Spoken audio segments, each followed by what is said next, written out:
Where do you...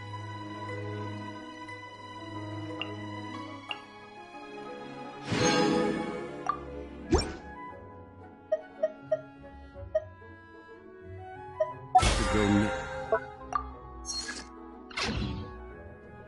next.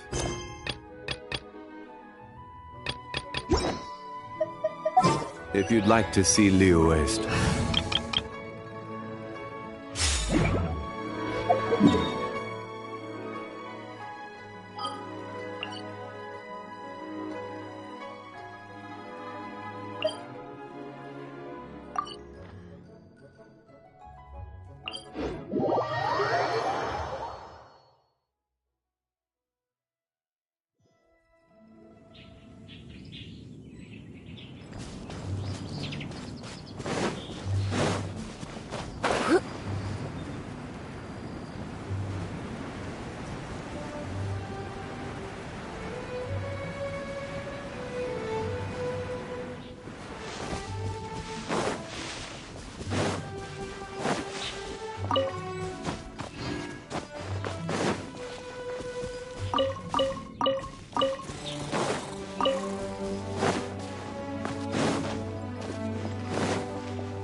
Come a little closer. You're in for a little shock. Come a little closer. We'll see about that. Yugli, you're up! Yeah, everybody stand back! Come a little closer. You're in for a little shock. Too late for regrets. Come a little closer. We'll see about it. You're in for a little shock. You're in for a little shock. Come a little closer. Too late for regrets. Dare to mess with me?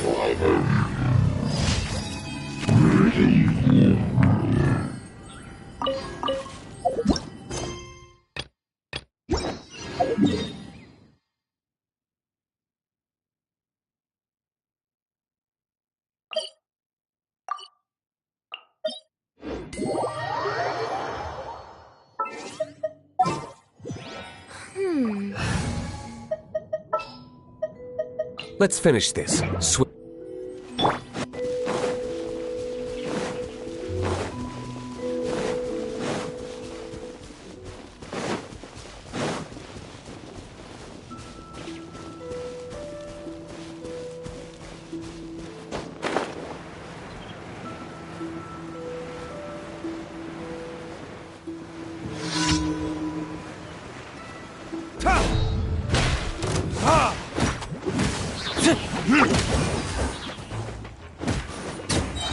Verdict is...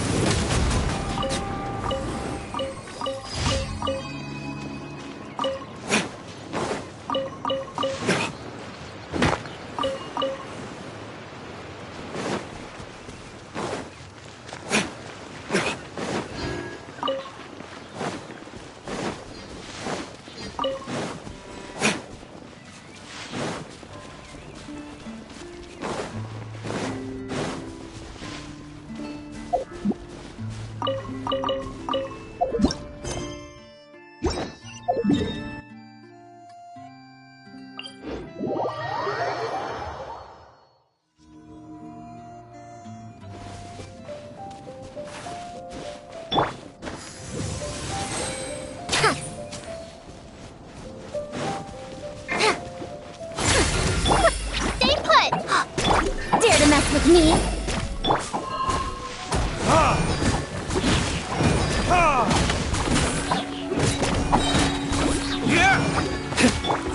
Too late for regrets. You're in for a little shock.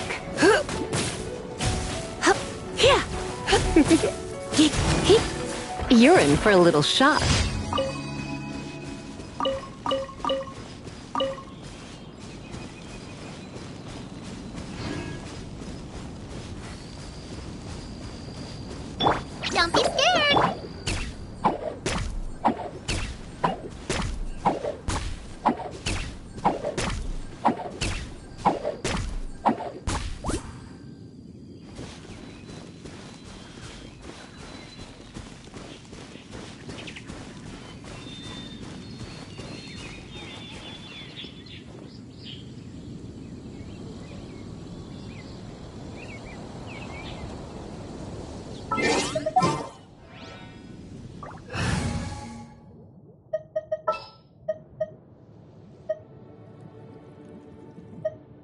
I won't hold you back!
Dare to mess with me?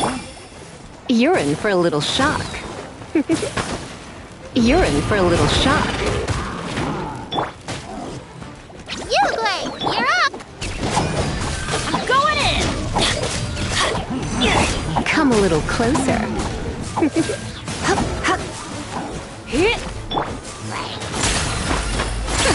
We'll see. Oh. Don't be scared! Everybody stand back! Come a little closer.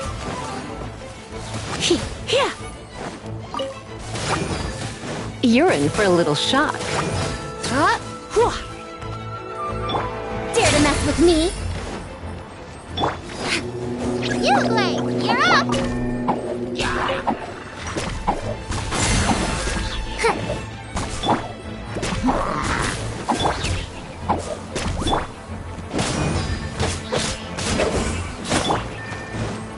Too late for regret.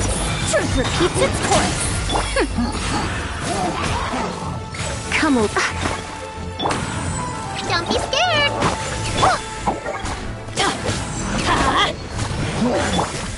Too late for regrets!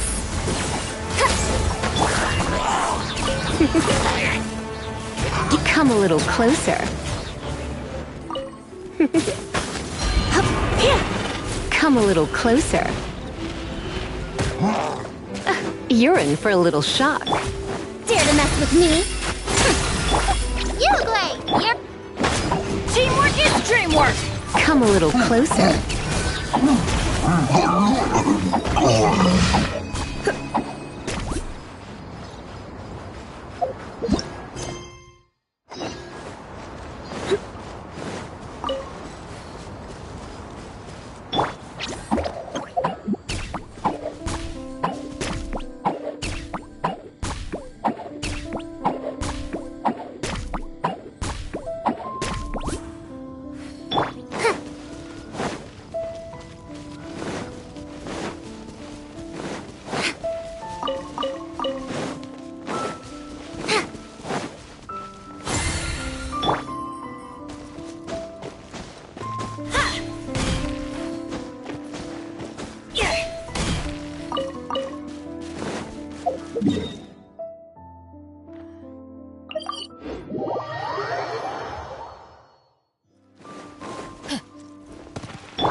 Mr. Draff always gets so drunk.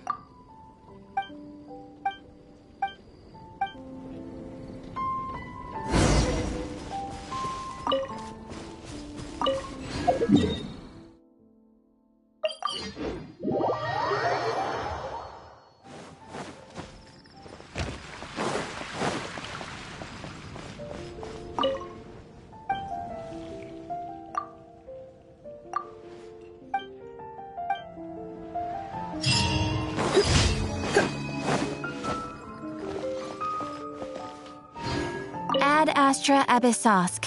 Welcome to the Adventurers Guild. Thank you for completing today's commissions. Here is your reward.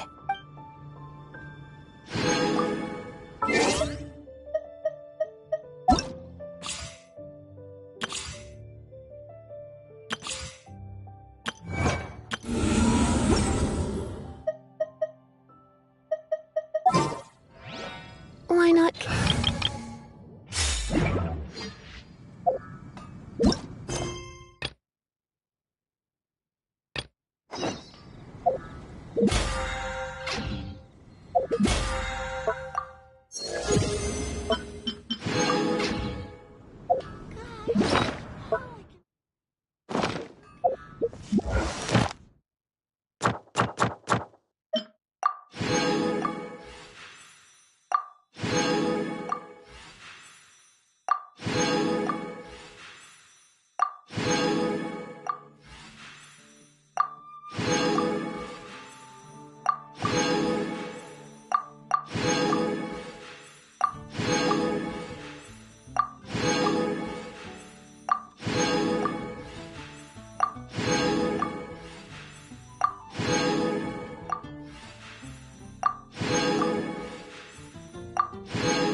Inactivity serves no purpose.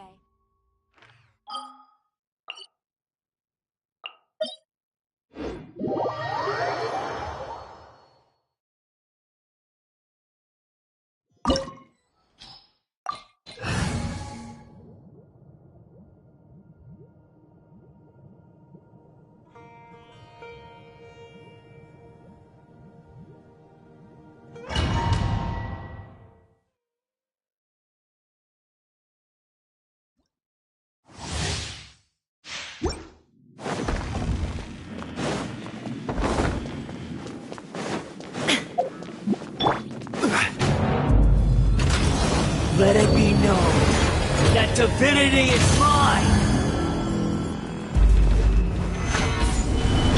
There is no escape! Churn! Committed to memory. Yeah. This way, turn a little. Yeah. Committed to memory. Insignificant past! Illusion shattered! Fire hazard.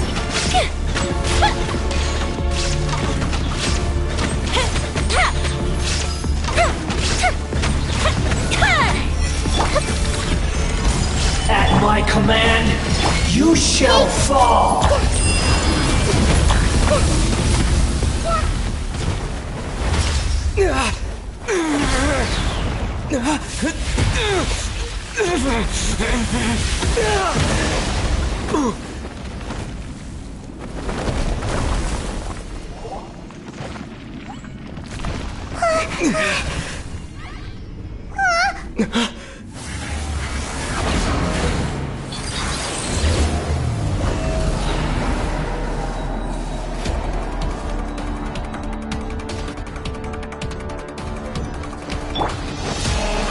A thousand eons, mine to dominate! Temple of Wisdom. Hey. Fuse is lit. Burn to oblivion!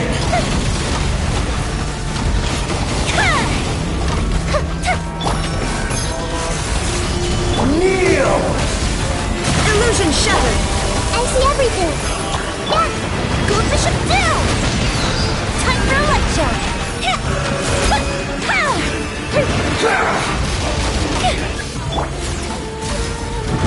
Solidify! There is no escape! Hey. Tremble!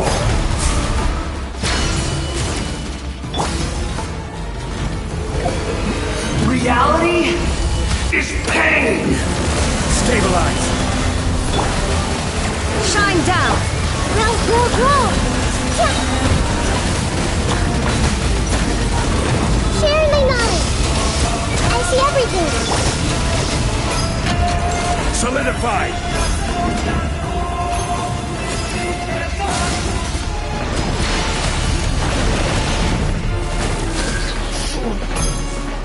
Good riddance, cruel world! Stabilize! Committed to memory. Yeah. Fire hazard.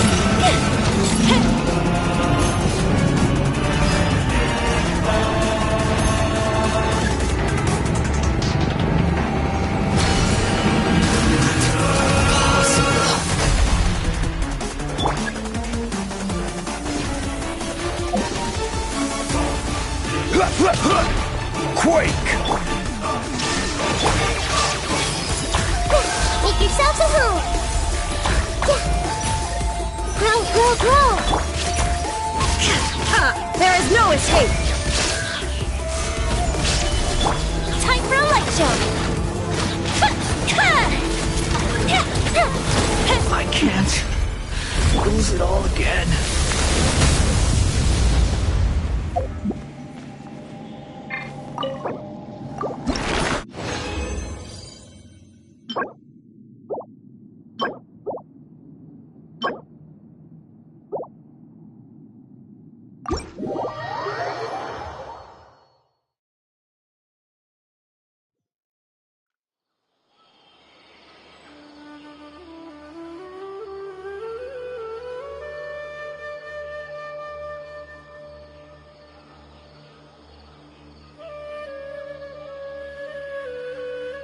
Osmanthus whined.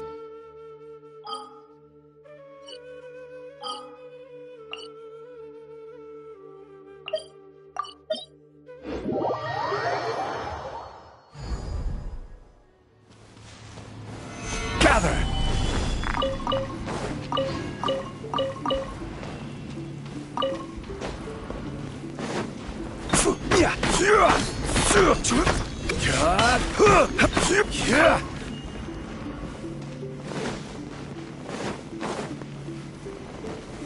Stabilize!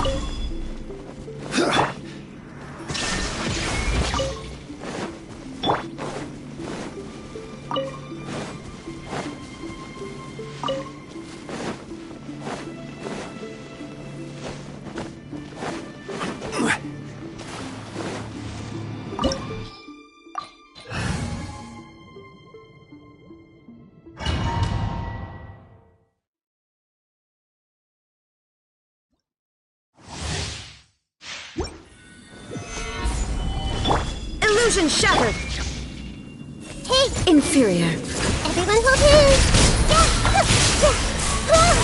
Inferior. Hey, Solidify! Here come the fireworks! The eye sweeps the lands.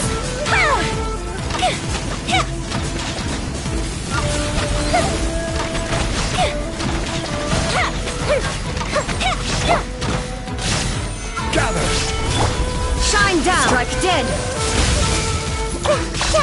sharing my knowledge! Pathetic. Weak.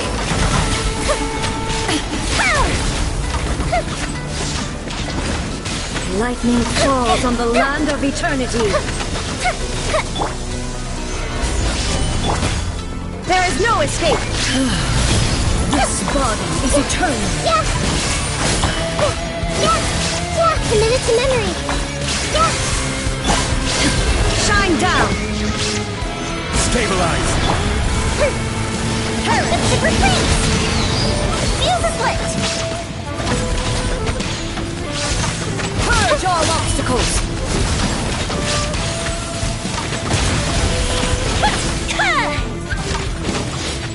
Witness final calamity. Illusion shattered.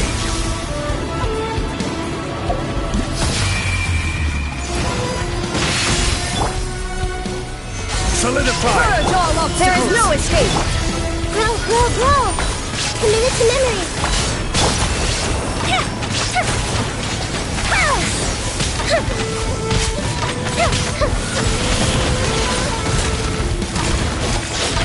Eternity is in my hands. Gather! Shine down. Make yourselves at home! I see everything! Hey! Fire hazard! The festival ends! I will have order! Stabilize!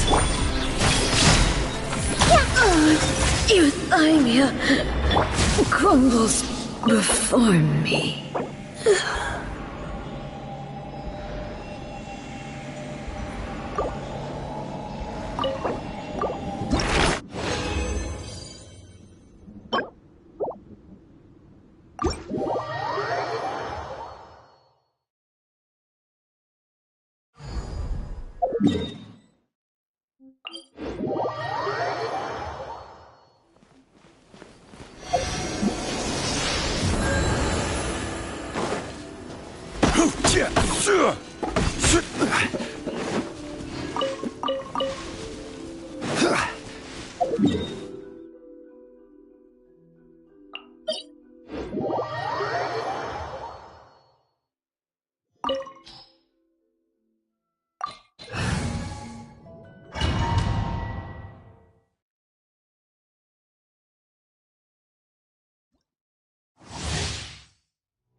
Gather! Illusion shattered. You're trembling. Is it the cold or just cowardice? Sharing my Everyone hold hands! Hey! Shine down! Detestable! Solidify!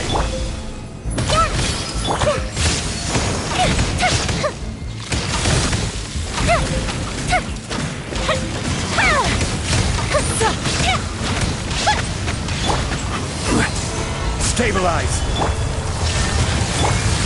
Everyone hold hands!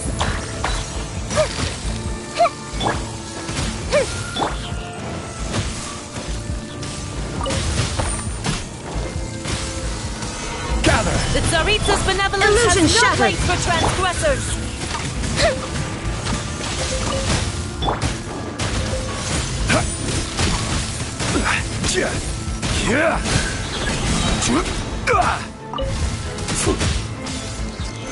Solidify!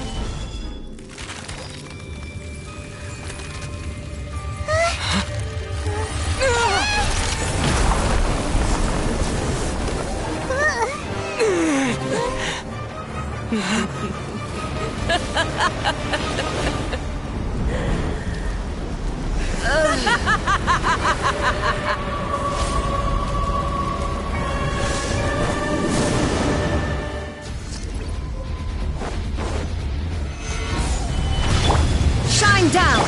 This might hurt a little. Commit it to memory. Make yourselves at home. This might hurt a little. This is order!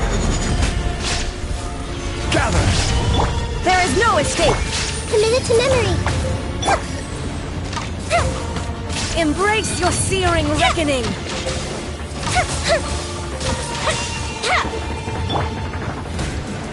Stabilize! Grow. Now you shall perish!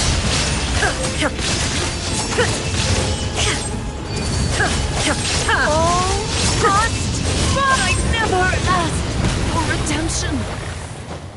Never.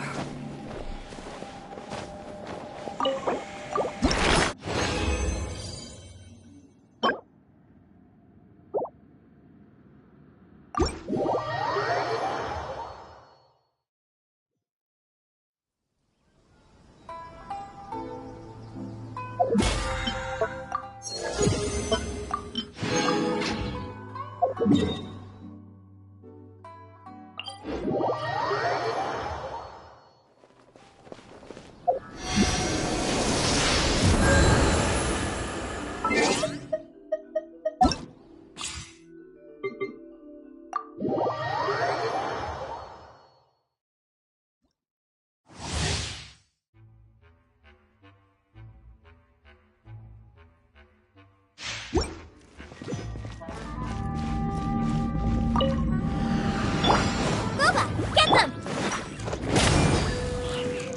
Yeah!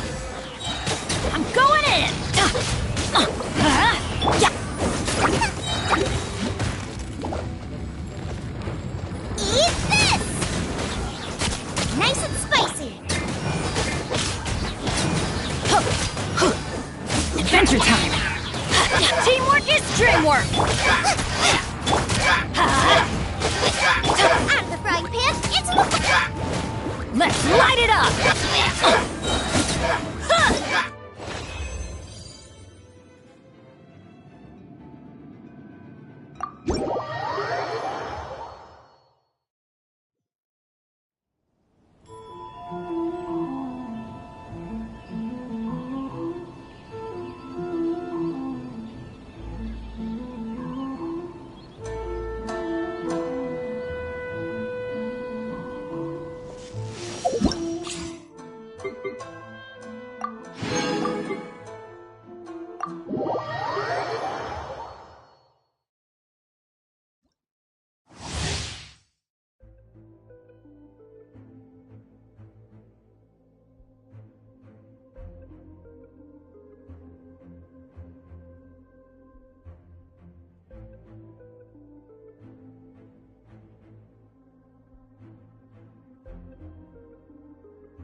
protect us.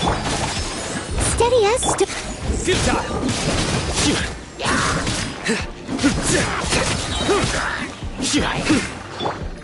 just like we learned. Right?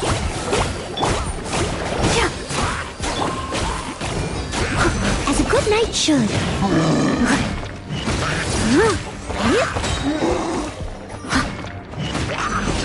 Leave it all to me.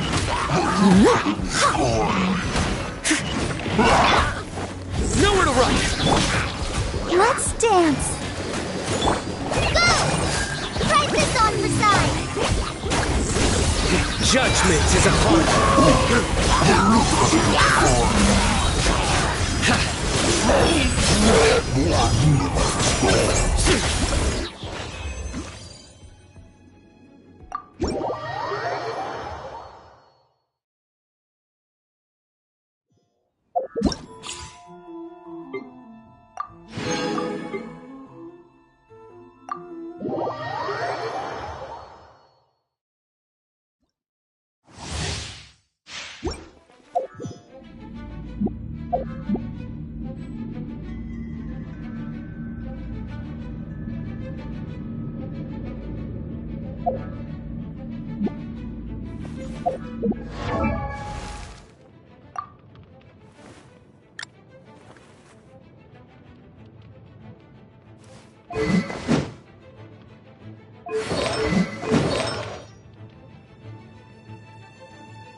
I'll protect us. dodge this!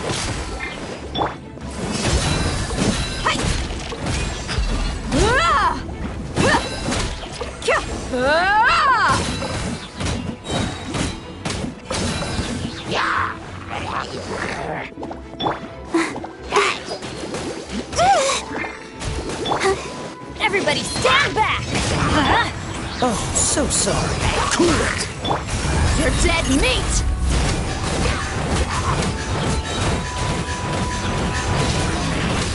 Let's get it on!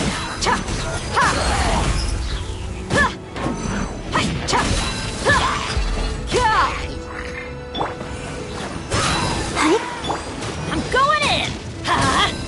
Don't get frostbite.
That's close enough. Solidify. Hey, I'll be. here comes the fireworks! The fuse is lit!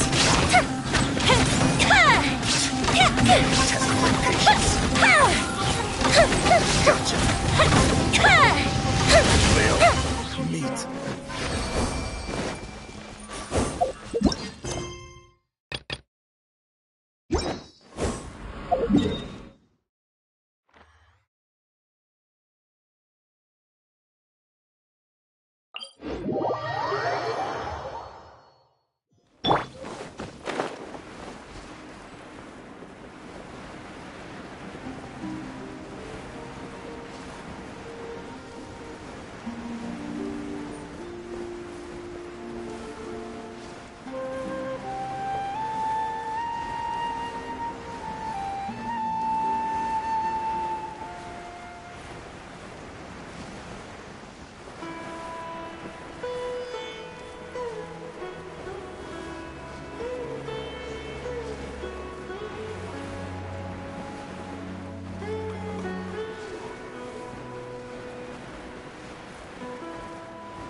Stabilize! This way to deliver. Everyone hold hands. Sharing my knowledge. Time for a light show.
Solidify!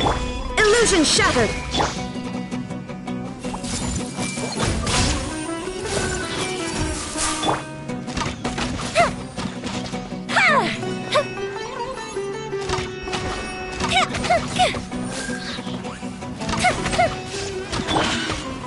Gather! Hey! The fuse is lit!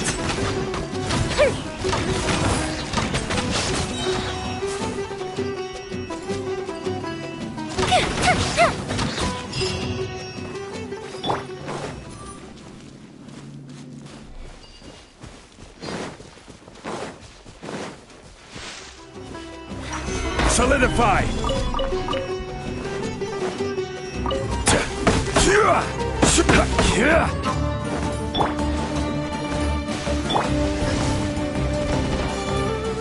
Gather! I see everything! Committed to memory!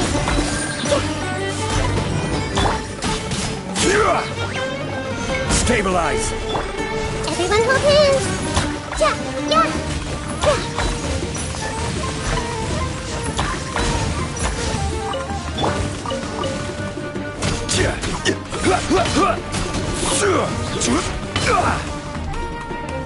Gather! There is no escape!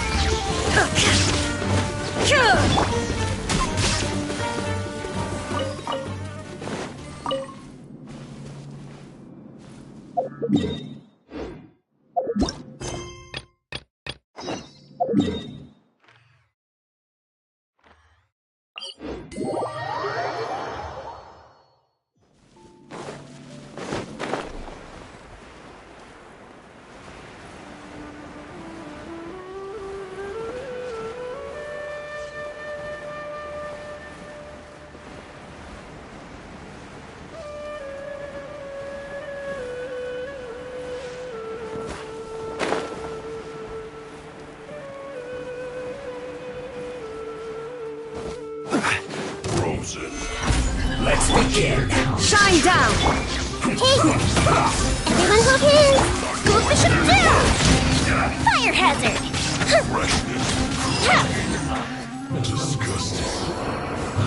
Death.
Illusion shattered!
Solidify!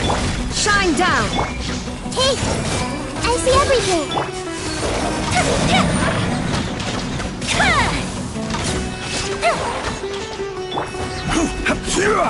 Stabilize! There is no escape! Roll! Yeah!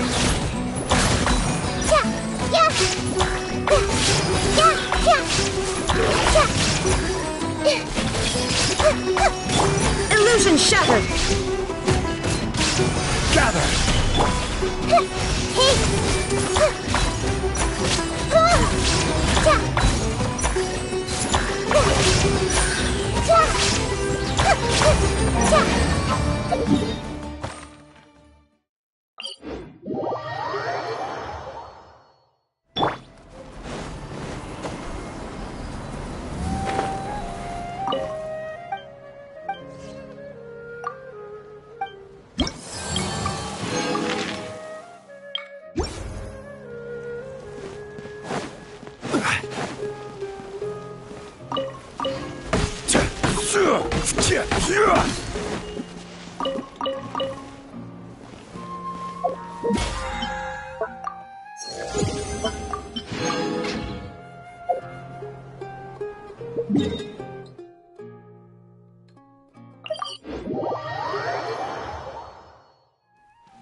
Paimon's trying to remember. What else did we put on our shopping list? Oh, what a mouth-watering smell. Paimon would know the aroma of biryani anywhere. Let's go get some. We can still add it to the list. Well, if it isn't the Traveler and Paimon. Wasn't expecting to see you here. Hello there. Oh, it's been quite a while. Huh. So you two are still hanging out together. Dia, didn't you say last time that you were gonna head back to the desert? I said I was going to resign from being her bodyguard, not that our friendship was over. We're still the best of friends. The Homayanis also still post jobs from time to time. Their pay is always generous, so me and the other mercs never pass them up. I told Dia to just stay at our place when she took one of those jobs a few days ago. My parents were delighted. They even said that it always felt like we were missing someone whenever Dia wasn't around. That sounds like something they would say, all right. They're always so welcoming. Anyway, the job is already taken care of, so I was gonna head back to the brigade as soon as I finished a little shopping. But the master kept insisting, and I ended up staying for another day. You can stay for as many days as you want, Dia. Father hasn't even gotten around to treating you to his best dishes yet. You know I'm not the kind of person to stay put in one place like that, my lady. Don't worry, though. There'll always be next time. What? She said they'll treat you to the best dishes! Paimon can't believe you can still refuse that! But wait. Didn't you say last time that you would take me on a trip to the desert?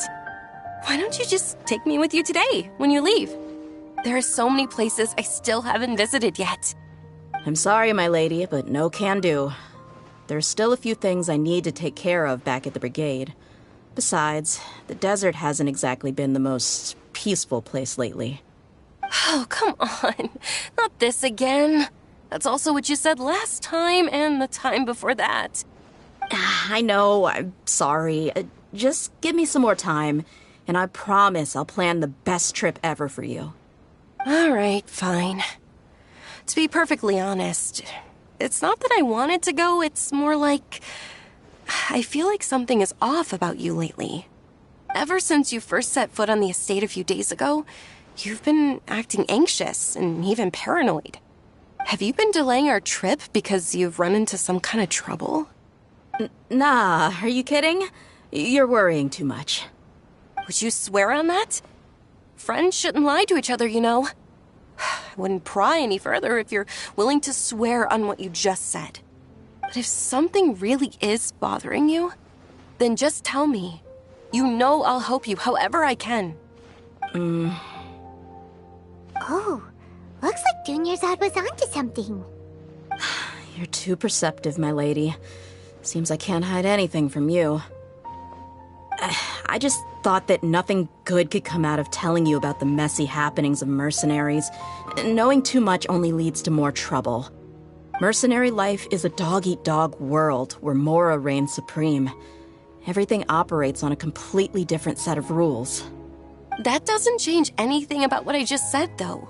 We're still friends, and I can only support you if I understand what's bothering you. My lady, you're not gonna stop until you drag it out of me, are ya? All right, I'll share what I know. Let's go somewhere else first. This isn't exactly the best place for a discussion. Okay, let's talk here. Just try not to draw any extra attention. As you may already know, the Eremites have both a lot of mercenaries and a complex organizational structure. Many mercs are no different than me, just going around looking for jobs to earn some mora. My brigade is called the Blazing Beasts. We're not a large group, but every member is loyal and brave. However, not all Eremite brigades are like mine. Some are willing to cross all kinds of lines for the sake of mora. The most notorious is a faction known as Deshret's Relics. Deshret's Relics? Judging from the name, they must really look up to...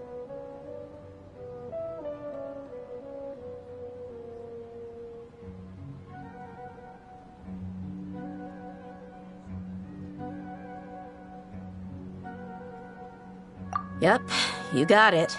I've heard that you've already crossed paths with Ain al-Akmar. They're one of the groups under the Relic's banner. Oh, you mean the group that tried to sell us the Divine Knowledge Capsule? Yeah, they weren't friendly at all. Deshret's Relics is composed of many smaller brigades like Ain al-Akmar.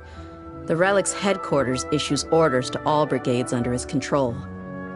On any other day, I would want nothing to do with them. Unfortunately, though, the brigade that's stirring up trouble now is none other than Dakan al-Akmar. Dakan? I think it means beard or something. Believe me, it's a really stupid name. I found it insufferable for years. Anyway, the real issue is that Dakan al-Akmar is led by my father, Kusela. Say what now? I think I'm starting to understand your anxiety now. But what did they do? I won't go into details, my lady, but they've been involved in a lot of violent incidents. We're talking hundreds. Hundreds? Yep. The scenes tend to be quite gruesome, too. They strip the victims of all their valuables before murdering them. Not only have they targeted merchant caravans and ordinary citizens, but other mercenary brigades as well. That's beyond terrible. They won't even spare their own kind. I don't know how Deshret's Relic sees it. All I do know is that Dakan al-Akmar has become more and more aggressive over the last few years. If I don't do something about them, then even my brigade or the people of Aru village could become their next target. I just wish I knew what's driven him to do this. Yeah. How can your father do such terrible things? I don't know. People change. He's always been pretty pathetic. But at least in the past, there were still a few lines that he wouldn't cross. That's setting the bar pretty low. I mean, if he was even remotely decent, then why would I have to leave the brigade and cut all ties with him? He was loud and foolish, with no real sense of purpose. Instead of doing anything useful, he spent most of his time drinking and chasing after women. Of course, the other brigade members were just like him. Their ruckus would go on night after night. Sounds like a nightmare. What about your mother? Did she ever step in to stop them? Unfortunately, I never knew my mother. I'm sorry, Dia. I didn't know. It's all right, my lady. That's pretty common in mercenary circles. Didn't I mention that my father was chasing after women? I was the result of one of those encounters with some random person. He told me that he wasn't sure who my mother was. And in any case, she never came to see me. He'd say, "You'll be fine as long as you remember to stick with Dad." But even then, he left most of the parenting to the brigade. The one thing I do remember is that he used to tell me stories.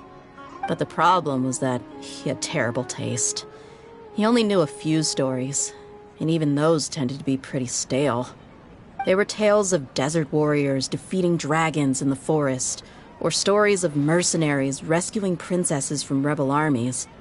Sounds like your typical fairy tales. More or less, yeah. They were interesting maybe the first or second time around, but after about 20 repeats, they started to get a little dull. He seemed to think those stories were the best things ever, though. He was so into them that he'd call the whole brigade over and make them perform the whole thing as a play. Even the toys he gave me would all be story props. I'd get helmets, shields, and toy swords. It was only much later when I realized that the shows were more for him than they ever were for me. What an interesting guy. Yeah, I've always found him pretty childish, but that was something I could just shrug off. I had no reason to despise him. Until I grew up and learned the true face of Deshret's relics for myself. Looting, blackmail, violence, and fraud. They not only accepted such heinous acts, they would even openly boast about them. No one in the brigade was any kind of hero. Instead, my father and his cronies were more like the bad guys that needed to be taken down. Did they really think that as long as they didn't do any of that stuff right in front of me, I would never know? I think I can understand your feelings. The difference between perception and reality must have hit hard. Yeah, but don't worry, my lady. It's all water under the bridge to me now. I had a huge argument with my father and left that place behind for good. I'm not investigating them due to any bitter feelings I still have towards my father. I just want to protect those that are close to me. Yeah, I told the boys to gather as much information as they could. Most of the reports concern violent incidents, but there's also some talk of smuggling. I see. But isn't this investigation incredibly dangerous? It is, but every mercenary lives life on the edge. It's a lifestyle that I enjoy. That may be true, but it'll be impossible for those who care about you not to worry. Well, now you get why I didn't want to share any of this with you. What should we do? They both have valid concerns. Huh? But there's no need for you to get caught up in this mess, too. Well, he's super tough, so if he went into the desert with you, then Paimon bets the problem would be solved in no time. I'm inclined to agree. I'd feel a lot more at ease if you took him along to help. I'll wait for news from you in the city until then. Please, stay safe. I'm honored that you care so much for me, my lady. All right, then let's get moving. Our first stop will be Caravan Rebot, where we can catch up a bit with my fellow mercs.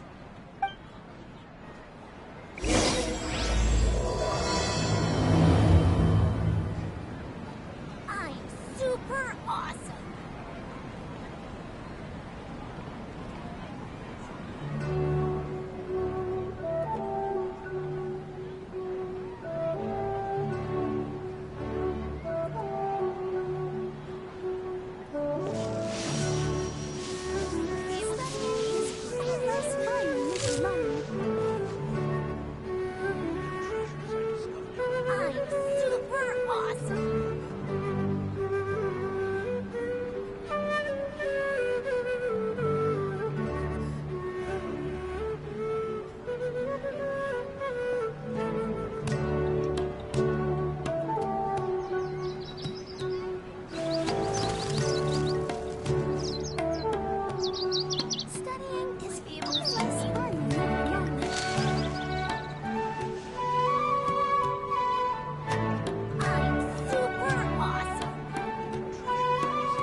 Please be careful.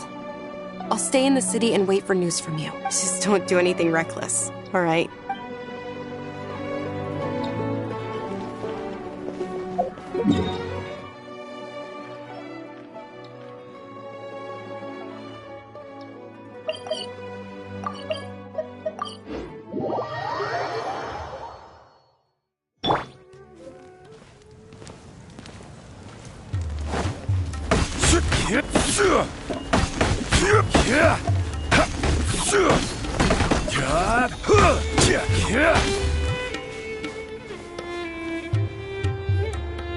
Hey, Dia, you're back. Are these two friends of yours?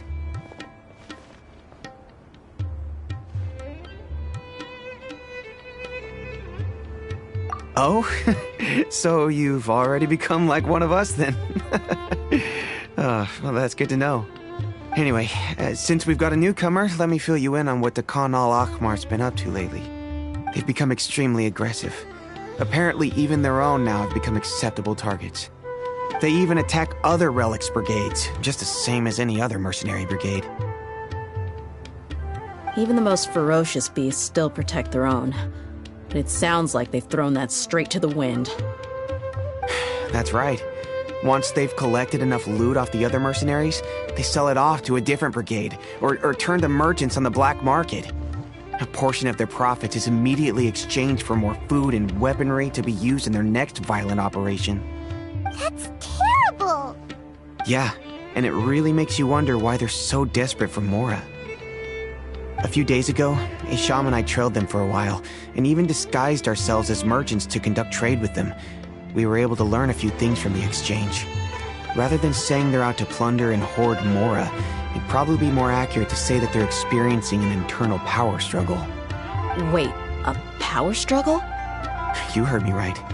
The vast majority of their victims are mercenaries from the other brigades of Deshret's relics.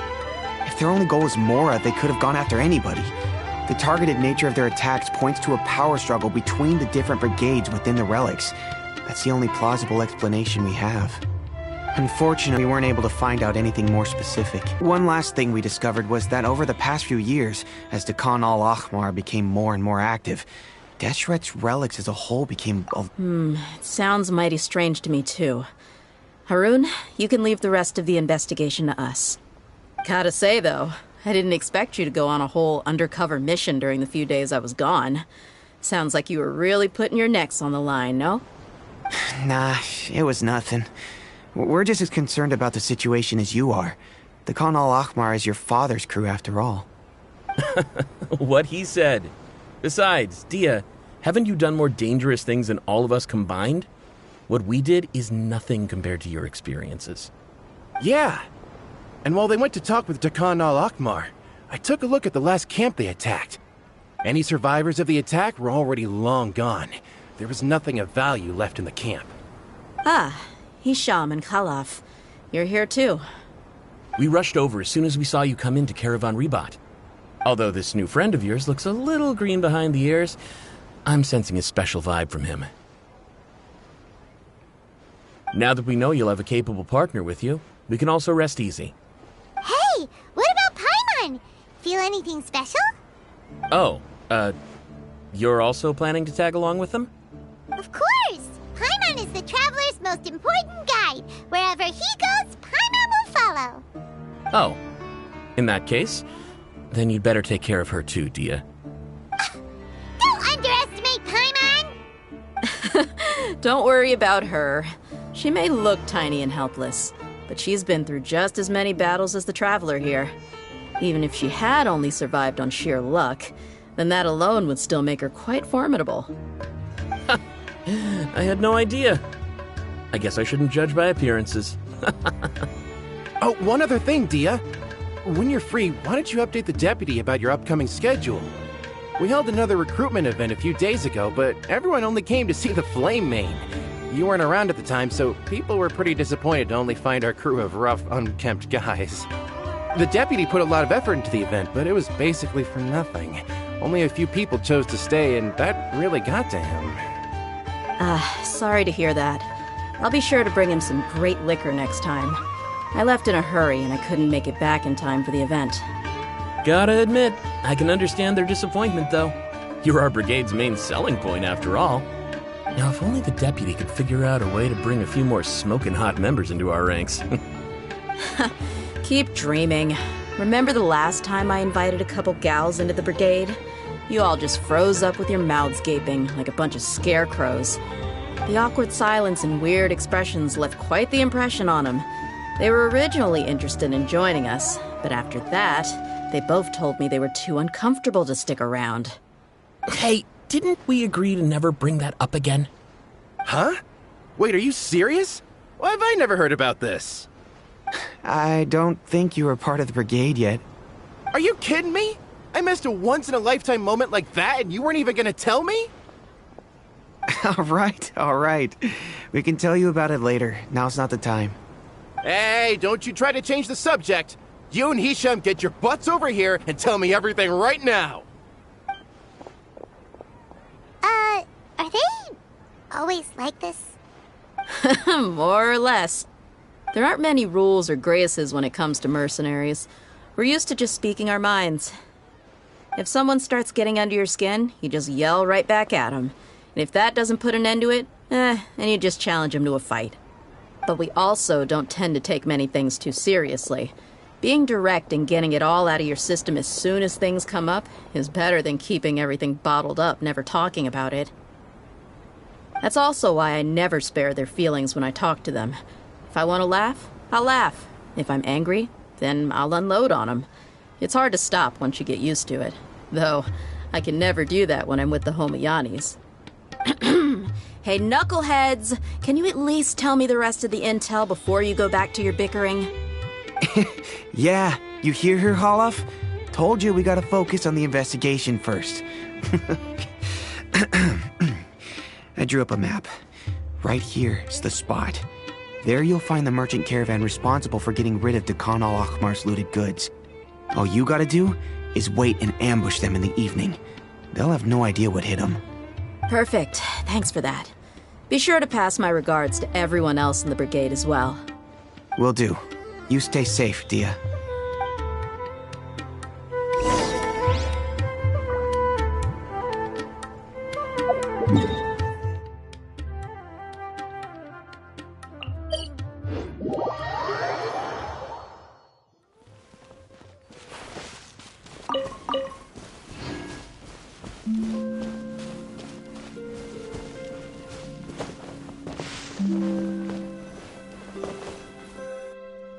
This should be the place. Let's find a spot to hide and bide our time. It's gonna come down to a fight one way or another, so let's all be careful. No need to worry. He knows his way around a fight. I'm not worried about that. What I meant is that we probably shouldn't go too hard on the enemy. After all, we still need to get information out of them.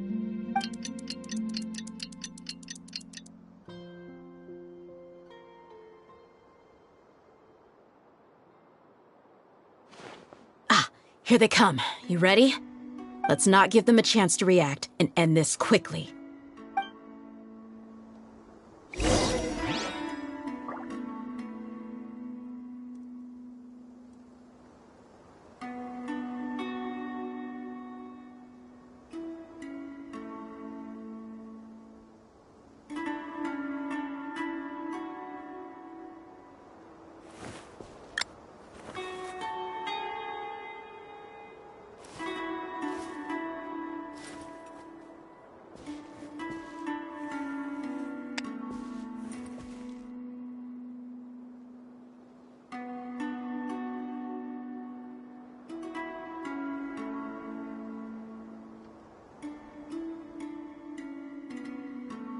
The desert's a tough adversary, but at least it doesn't hide anything.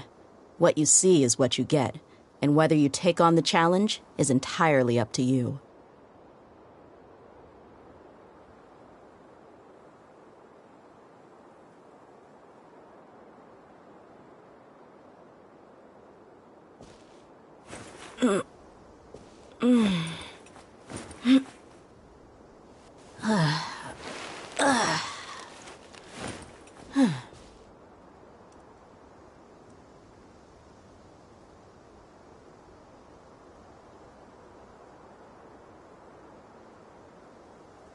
We mercs have one simple rule. Whoever pays the most is your new boss.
My people are used to the desert life, but still, I hope that one day they'll be able to find an oasis of their own.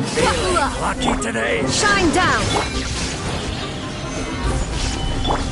I see everything. Everyone hold hands. You want this? I'll take my leave.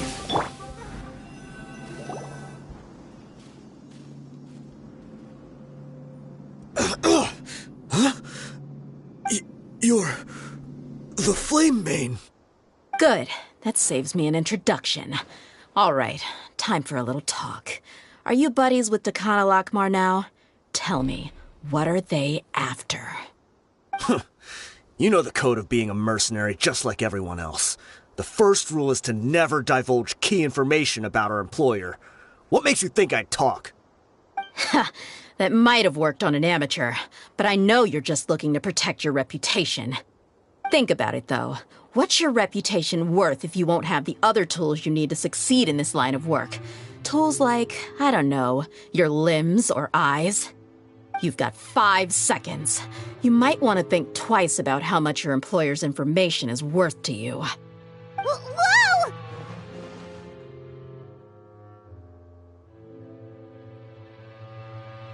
I'm not joking around. We can do this the easy way or the painful way. 2 seconds! I'll save you the trouble.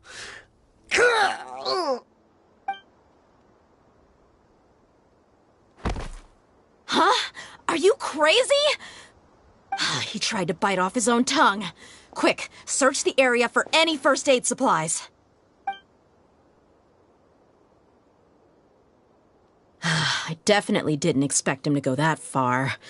Thankfully, the wound wasn't too deep, and he just passed out from the pain. But why would he be so extreme? I just wanted to test his mettle. You can get a lot of mercenaries to talk just by threatening them. I didn't expect him to be willing to go through so much pain just to deny us some intel. Well, he's out cold for now. We could wait for him to wake up, but maybe it's not a good idea to interrogate him any further. What should we do? Yeah, don't worry about it. It'll be a waste of time to interrogate him again after that. He might just hurt himself again if we start asking. There are lots of goods around here. Let's search the area. Maybe we'll be able to find something. I'm really sorry.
I will have order.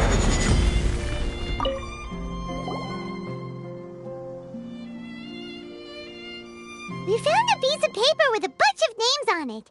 Maybe it's a record of something. Let me take a look.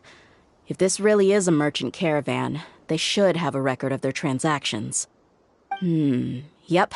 I see an entry for Dakana Lakmar right here. Kusela, Idrisi, Bashar, and Takriti.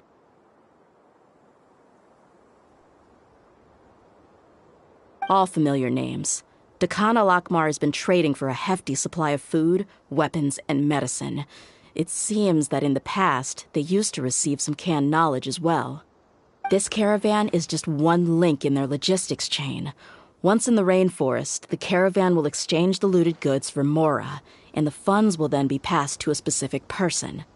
That person will then pack the caravan full of necessary goods, which will then be brought right back to Dakana Lakmar. Wait, why is there no Mora value recorded for the final transaction? No value? Yeah, every transaction before the last one was marked with an exact amount of Mora, but the final one, where they paid for everything to be brought back to the desert, was simply marked as delivered. Perhaps. But they couldn't have known how much they would make off selling the loot. Do they not care about profit margins at all? Anyway, the next part's the records of the goods themselves. There are a lot of entries. Everything was probably sourced from the rainforest. Huh? What's wrong? Shahzaman Homayani? Homayani? You mean Dunyarzad's family? Could it just be another family with the same last name? I'd be surprised to find someone with the exact same first and last name. Shahzaman Homayani is Dunyarzad's father, and the head of the Homayani family. Just what the heck is going on here? I'm sorry, you're right. I'll consider what we found and not jump to conclusions just yet. But what this piece of paper confirms is that the Homayani family has been providing goods to Dakana Lakmar. What if the Homayanis have been kept in the dark and don't know they've been trading with Dakana Lakmar? That's a possibility, but if that was the case, why is this caravan specifically named Shahzaman as their person of contact? They could have just as easily bought goods such as food and medicine directly from Caravan Ribat or Port Ormos. Yeah, funding violence and looting. The brigade gets the goods, and he is paid the proceeds from the sale of the loot. But why would he do something like this? It's not like the Homayanis are in need of money. I honestly have no idea. I've been to their estate many times, and I've never noticed anything suspicious. The only potentially large expenditure I could think of would be the treatment costs for Dunyarzad's Elazar. Maybe they borrowed a lot of Mora in the past? But that's still just a speculation. I don't think the master would stoop so low to make Mora.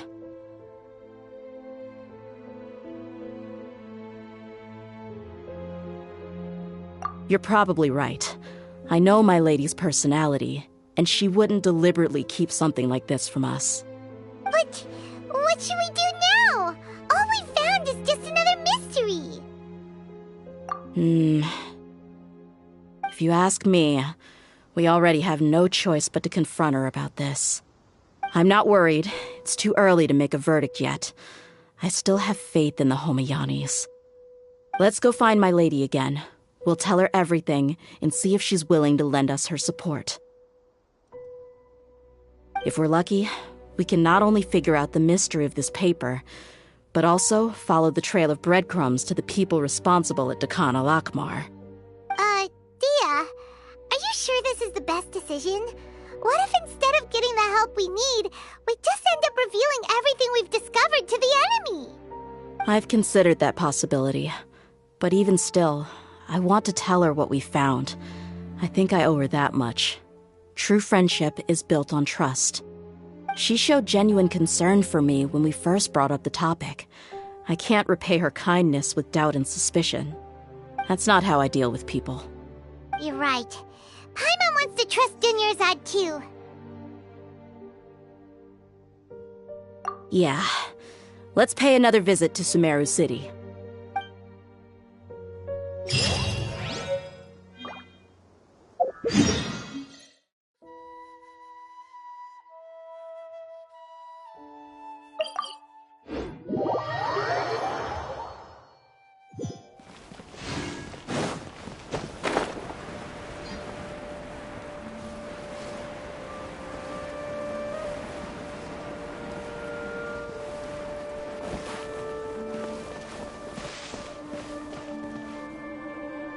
we're back, my lady.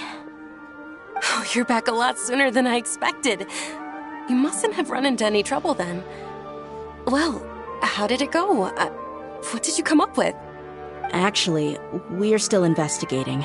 It's just that we've discovered something strange. I see. The clues you found have led you back here, in the city? Something like that, yeah. You all look a little dispirited. Whatever you found must not have been very encouraging after all. Why don't you discuss it with me? Maybe I'll be able to say something to cheer you up? It's okay, my lady. It's not so much about me being upset with my father or anything like that. How should I put this? So something is wrong. Even the Traveler and Paimon have been uncharacteristically quiet. On any other day, Paimon would have already waved to me with a smile and shouted, "Dunyarzad, we're back!" So tell me, what happened? Well? My lady, please prepare yourself for what we're going to tell you next. It concerns the Master. The Master? You mean my father? Okay, I understand. Don't worry about me. I'll listen as attentively as I can. My father has been supplying goods to Dakan al-Akmar? Yeah, it makes as little sense to us as it does to you. I've never doubted the Master's integrity, so I'm having a real hard time rationalizing how he could ever support an infamous brigade like them. Maybe he's not actually aware of the full story and just stumbled into the deal by accident. I can't help but agree with the Traveler. Huh? You mean you feel the same way, Dunyarzad? Thank you for sharing all this information with me. Since you've told me everything you know, I should also tell you about some doubts that I've been harboring for quite a while.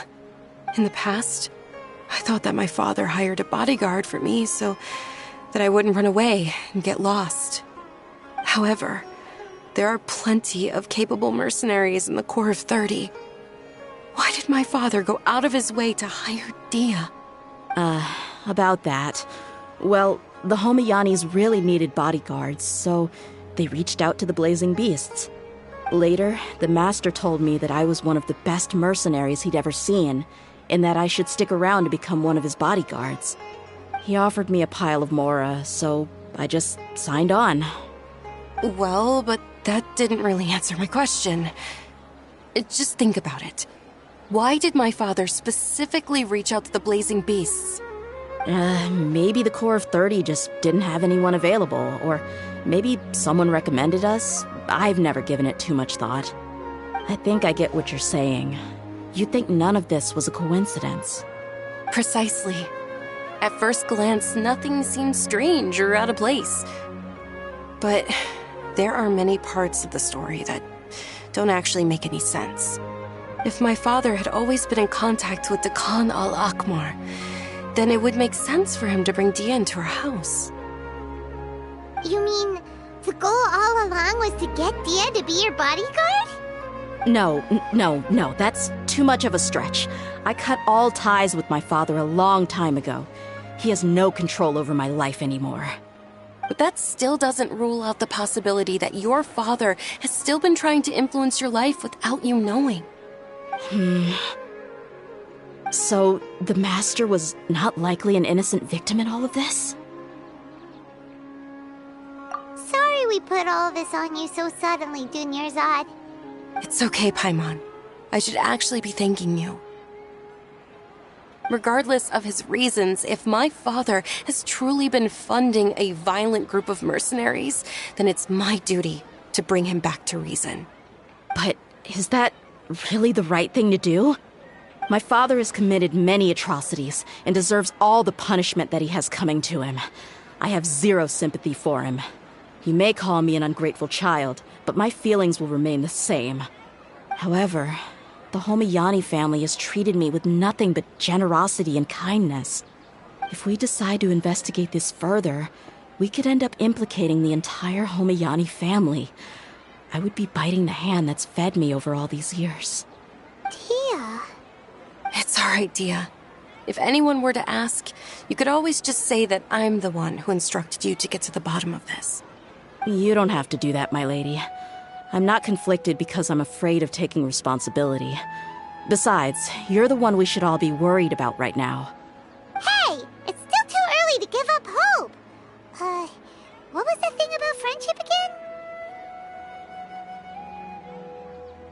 Right, yeah, trust! You said that yourself, Dia! Besides, there's no point on getting all riled up before we've confirmed all the facts!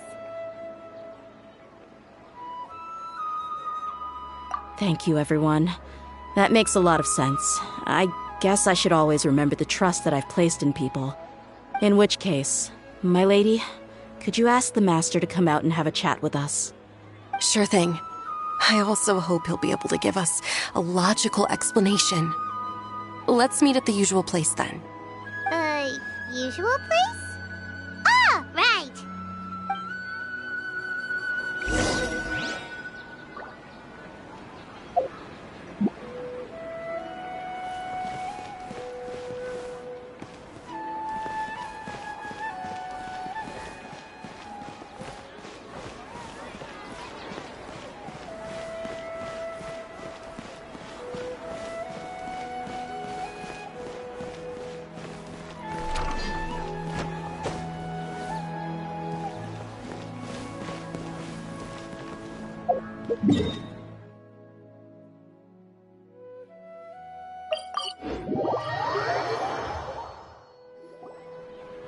Thank you for coming, sir.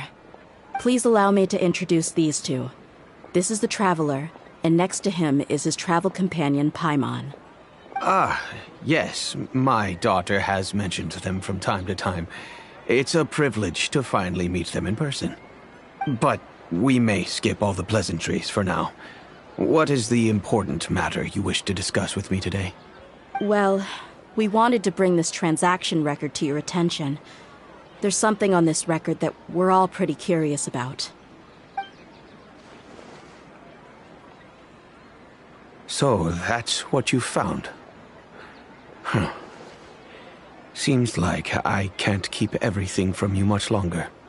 If you wouldn't mind, we'd like an explanation.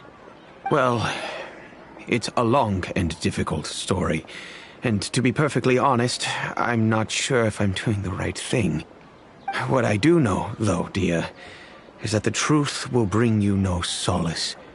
If anything, it will likely cause you a great amount of anguish.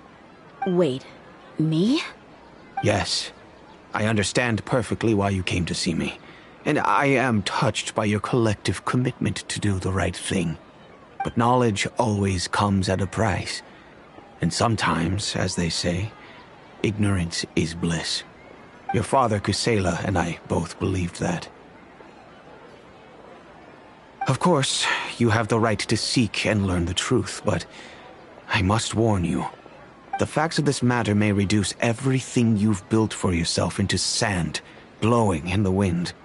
If you must proceed, then Kusela's heartfelt efforts will also fade into the wind like a fleeting mirage. His heartfelt efforts? I'm sorry, sir, but I'm not sure I follow. I've made it this far in life without a single drop of my father's support. I have my own ideals and ways of looking at the world, as well as people and causes that I've chosen to cherish and fight for. None of these things have anything to do with him. I came here today to support you as the head of the Homayani family. No warning will change my stance on that. I understand. Then let me tell you a little story. Our family once needed to take a trip to the desert when Dunyarzad was just a baby. Along the way, we were attacked by bandits. They had superior numbers and quickly overpowered our bodyguards. When all seemed lost, a group of passerby Eremites lent us their support. Those Eremites were Kusela's brigade, Dekan al-Ahmar. Kusela's men told me that the attackers were Eremite mercenaries, just like themselves. I was shocked. Why would Dakan al-Ahmar go so far to save us and not spare the fellow Eremites? Kusela was grinning and walked over to play with baby Dunyarzad. She was startled by his unfamiliar face and nearly started crying. Really? I never knew. He said that he had no particular reason to help us. He just took pity on us because he had a daughter about the same age.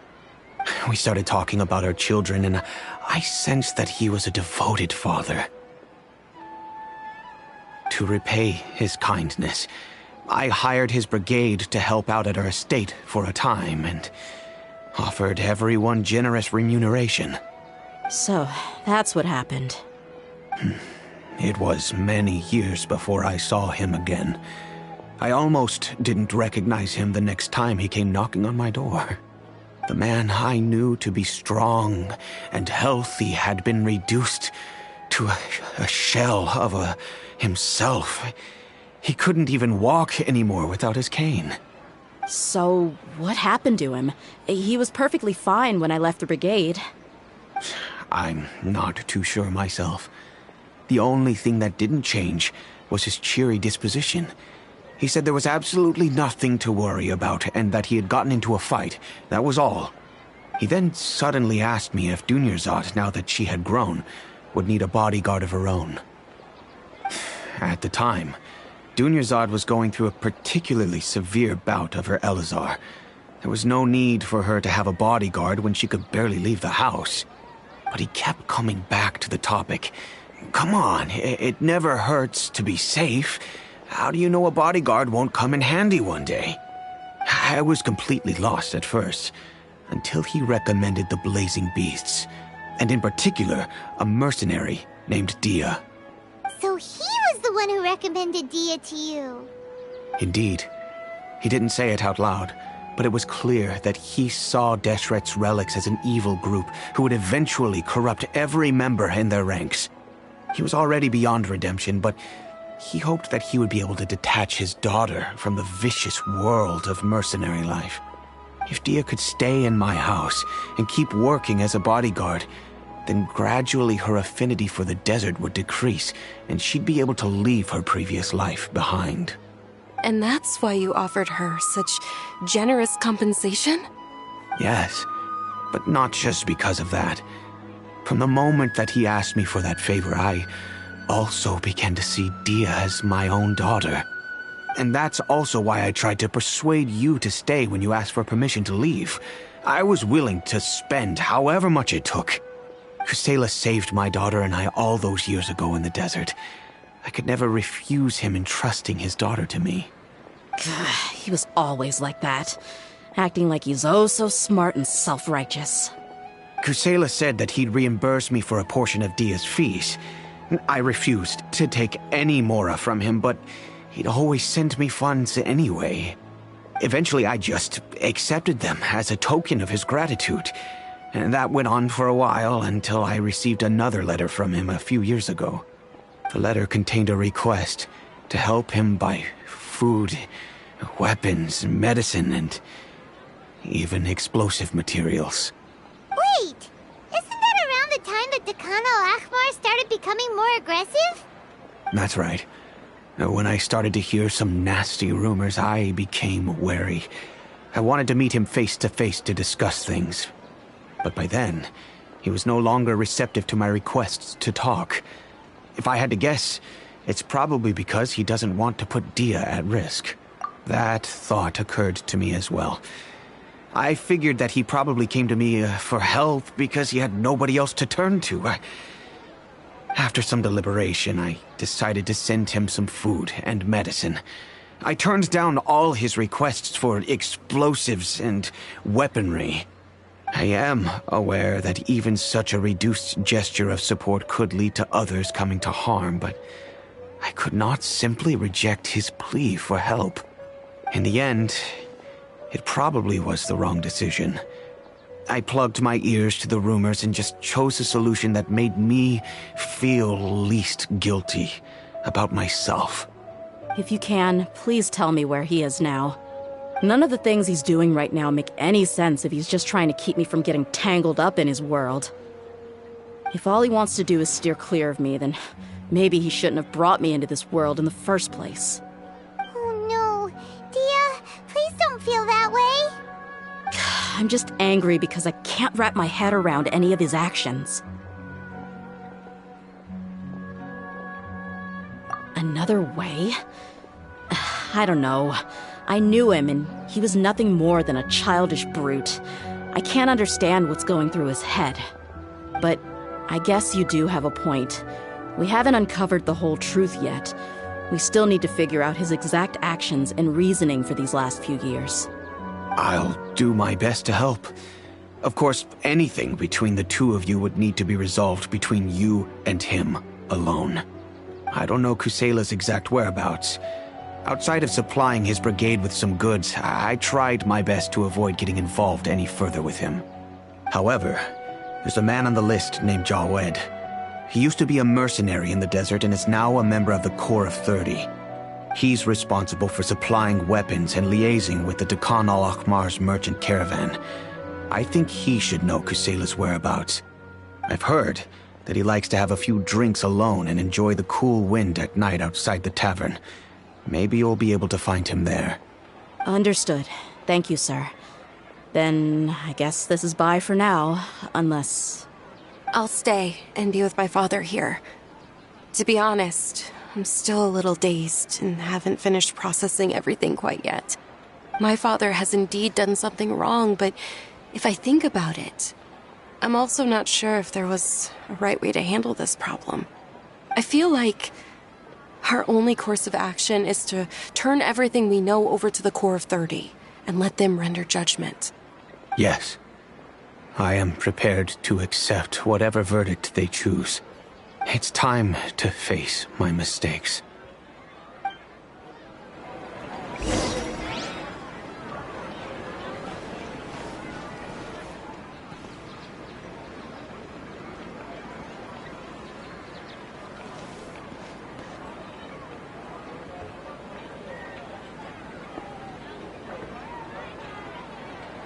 Welcome! I hope you'll have a wonderful day. There are so many local specialties in Samara. I want to buy more. Osmanthus wine tastes the same as I remember. But where are those who share the memory?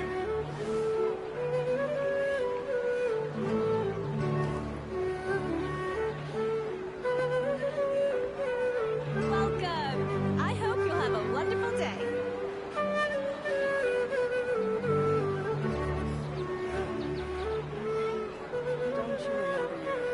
Every journey has its final day. Don't rush.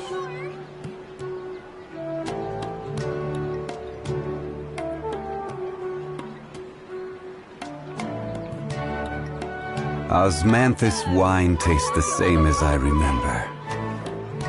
But where are those who share the memory?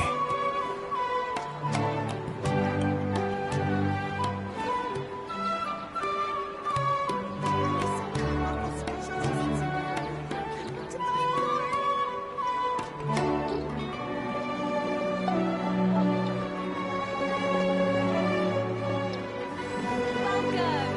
I hope you'll have a wonderful day.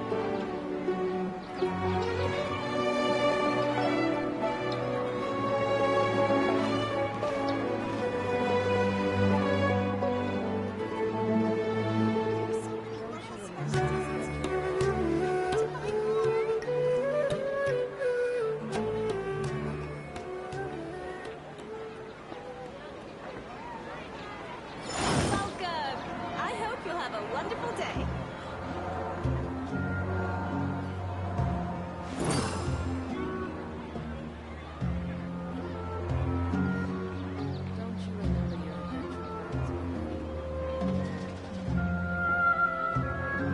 Boats are made for transferring commodities back and forth, and those that come across Liyue tend to stay a while. So it is where many things come to settle. Welcome! I hope you'll have a wonderful day. Osmanthus wine tastes the same as I remember. But where are those who share the memory?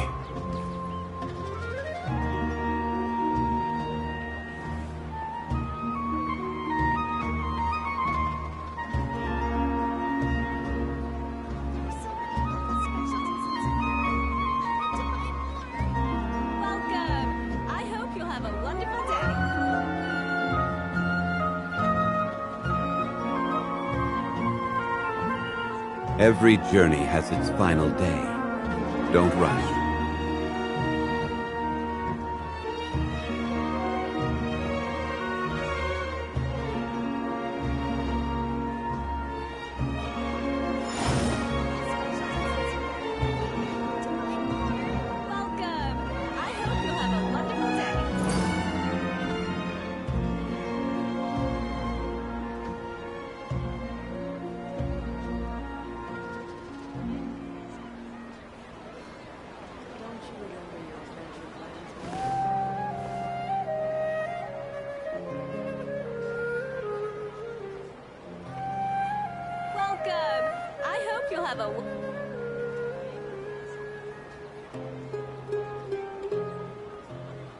Boats are made for transferring commodities back and forth, and those that come across Lior tend to stay a while. So it is where many things come to settle.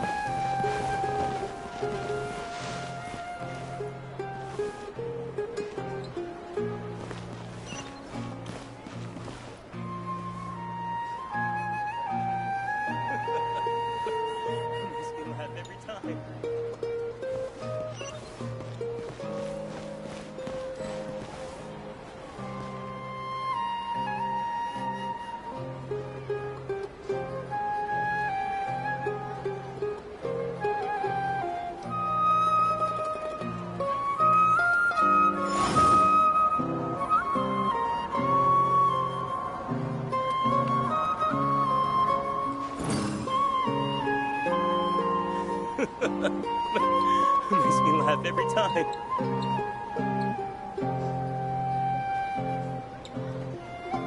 Every journey has its final day. Don't rush.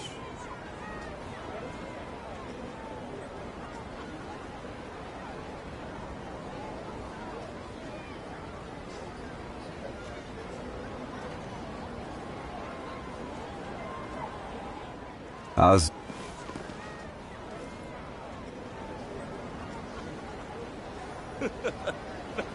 Makes me laugh every time.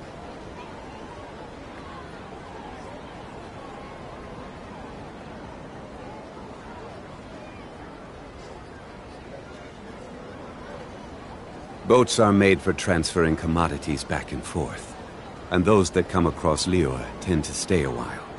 So it is where many things come to settle.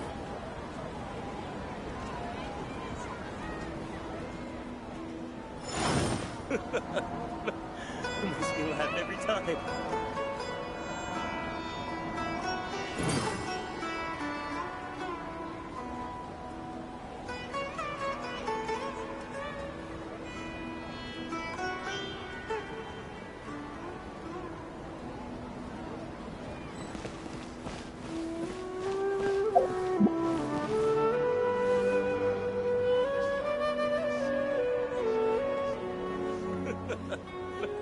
Makes me laugh every time.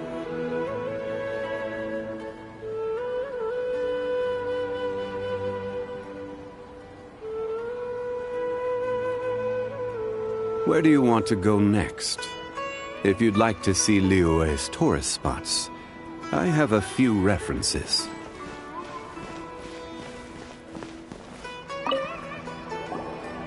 Huh? Who are you guys? I know what you've been up to. Smuggling weapons to violent brigades in the desert while working for the Corps? Pretty bold, if you ask me. Shh! Keep your voice down. How do you know all that? Come with me. We should take this elsewhere. I'll be happy to talk things over once we're somewhere private.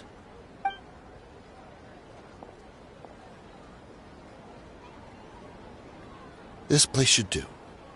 Alright, back to my question. How did you all know about me? Don't worry about that for now. You know what kind of punishment you'll face once we report you to the Corps, I assume. Wait, there's no need to jump the gun. Let's talk this out. What are your terms?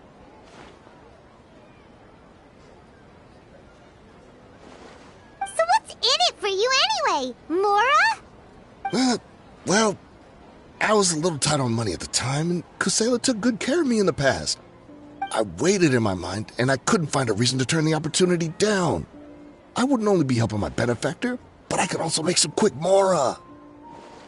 Let me tell you how it is. We're investigating Dakan al-Akmar, and we're gonna put an end to their operations. If you provide some help for us, then we might just put in a good word later to reduce the terms of your punishment. Hey, why don't we discuss this a little first? Listen, I made quite a bit of Mora from my last run. You just give me a number, and I'm sure we can... Shut it. My patience is running out. You should know when a mercenary is after something other than money. All right, sheesh. But you gotta promise you'll put in some nice words for me later. They're always on the move. Here's the spot they were at the last time I made my delivery to the desert. Feel free to go have a look. I'm just telling you, though, it's not on me if they're not there anymore. Sure. And then you can forget about any nice words from us. Hey, come on. Now you're just being unreasonable. Really? And how do I know you're not leading us straight into a trap?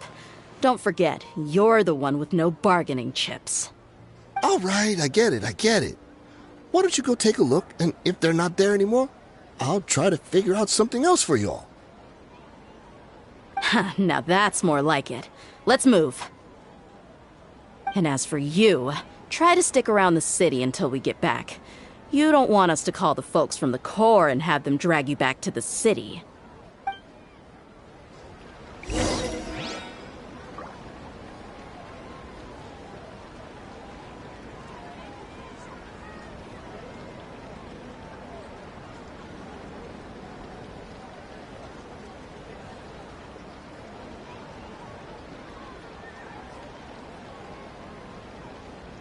Osmanthus wine tastes the same as I remember.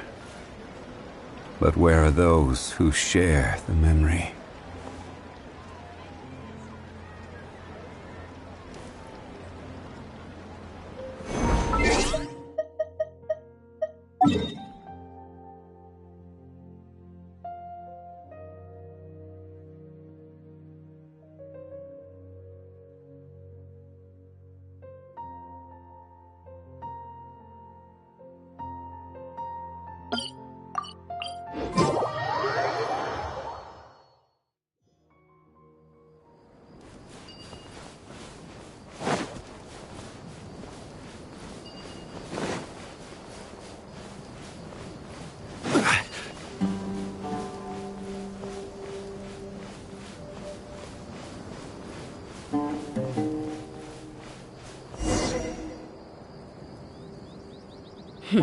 Seems like we're in luck.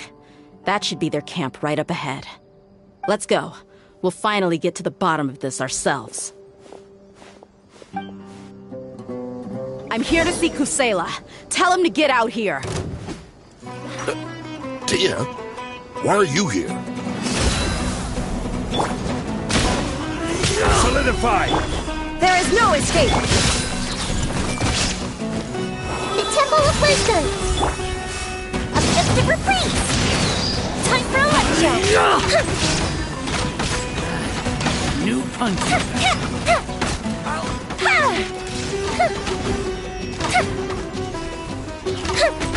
Haven't you all done enough?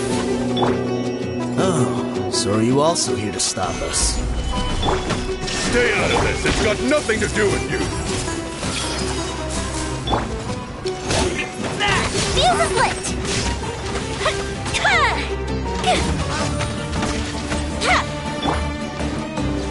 Look alive! Oh, she's so strong! Enough fighting. We all know each other, and I don't want to take things too far. Just bring Kusela to me. There's no use hiding him anymore. Did you understand a single word I just said? Or do I need to bash your skull in some more? All right, everyone, let's all just calm down for a second. Dia, the boss can't come out and see you anymore. He died a long time ago. What? Seems like you've been out of the loop for a while. Guess that's for the best, though. At least, that's what the old man wanted. When did he die? What happened to him? A few years ago, Kusela broke up Dakan al-Akmar and went to the Deshret's Relics headquarters by himself. So is that started acting up? We would prefer to call it taking revenge. Every last person in Deshret's relics must pay in blood for what they did. Let me start from the beginning. Dia, do you know how the head of the relics maintained order internally? Overwhelming strength and unquestionable authority? Those were a part of it, yes. But just those on their own weren't enough. They had another tool at their disposal. They called it a person's record. Regardless of whether they joined by their own will or were coerced, every person in Deshret's relics were forced to leave a record of themselves at headquarters. Whether it be their deepest sin, some unforgivable act, or their most immoral exploit, the record served both as a symbol of loyalty and the perfect material for blackmail.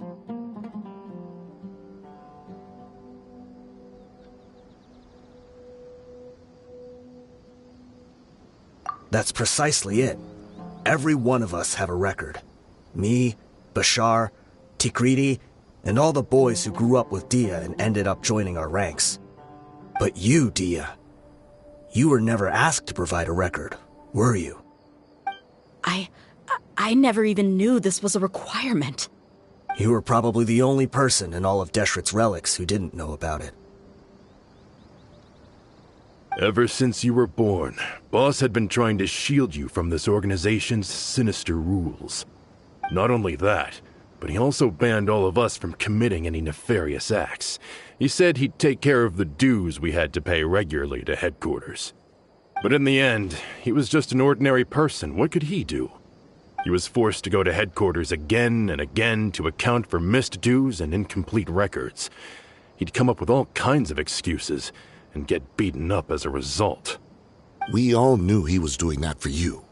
He wanted to get you out of this world, no matter what it took. And that's why he became a shell of himself and couldn't walk without a cane.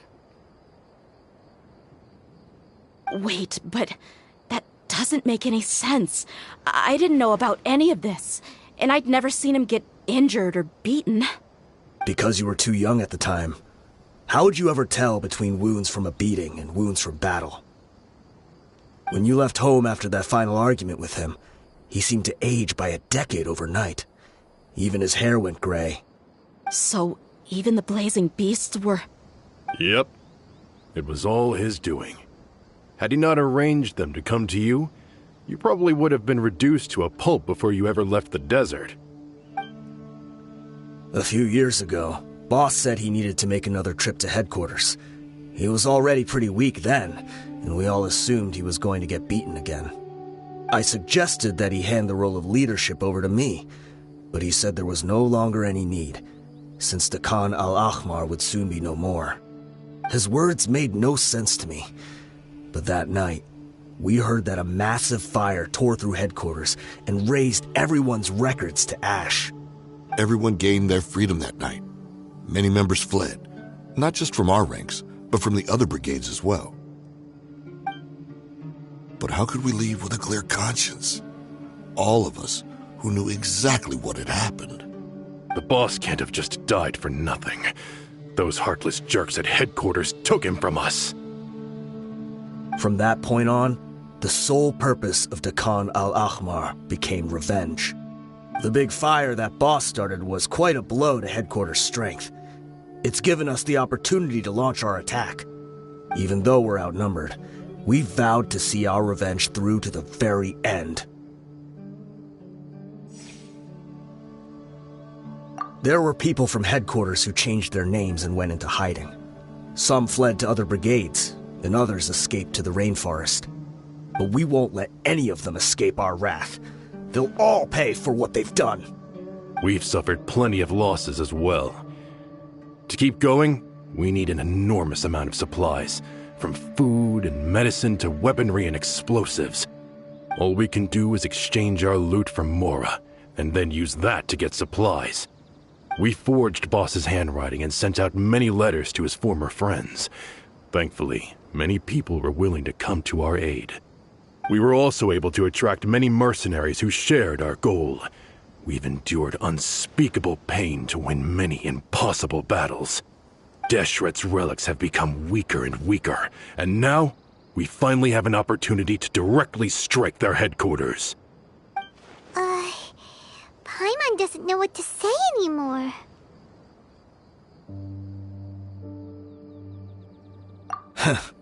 We do know right from wrong, but we were sinners from the very beginning. We do not deserve the freedom that the boss won for us with his life. Boss always loved his old-fashioned hero stories. Those tales about sacrificing yourself to save the world.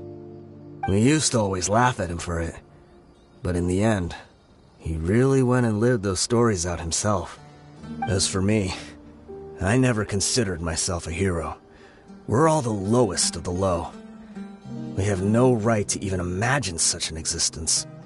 But maybe those hero stories he liked foreshadowed everything that was to come. The spirit of the hero touched all those he had saved, and more people joined his cause. Maybe we were all just acting along with the play in the beginning. But as we acted the parts and recited the lines, we were drawn in. And now, we want to see the story through to the end. I'm sorry, Dia. I know you always found us insufferable ever since you were young. Just think of this as a madman ranting. I'll go with you. Huh? Dia? You wanna go with them? I grew up with these guys, and I know they're not bad people. It's just that some situations get so bad that it's difficult to tell good from evil. All I know is that Deshret's relics must be destroyed. Furthermore, I want to go see the place for myself. I want to know if my father is still there. I know you don't want to get involved in this, so there's no need for you to tag along. I can do this on my own. Yeah, Paimon feels like we'd only regret it if we don't see this through to the end. Thank you. We'll be a lot stronger together with you. I bet Boss would lose his mind if he ever knew you'd join us at the very last moment like this. Considering all the losses and injuries we sustained, we can't afford to turn down someone as powerful as you. He can think whatever he wants. But the fact is, I owe him this much.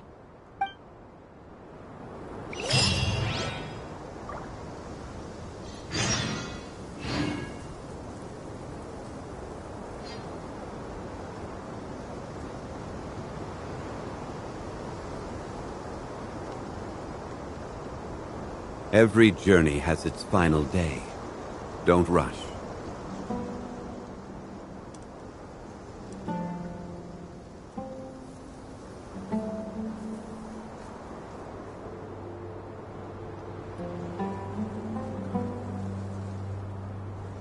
Osmanthus wine tastes the same as I remember. But where are those who share the memory?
Everyone hold hands!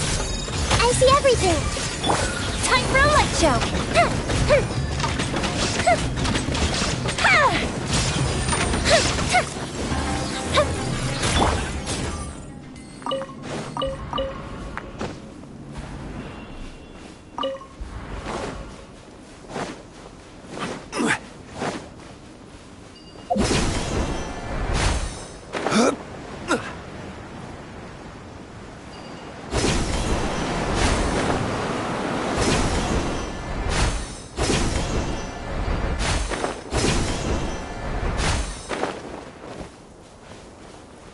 Is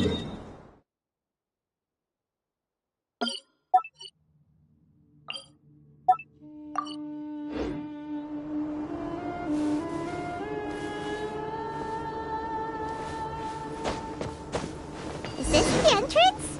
We sure didn't run into much trouble on the way here.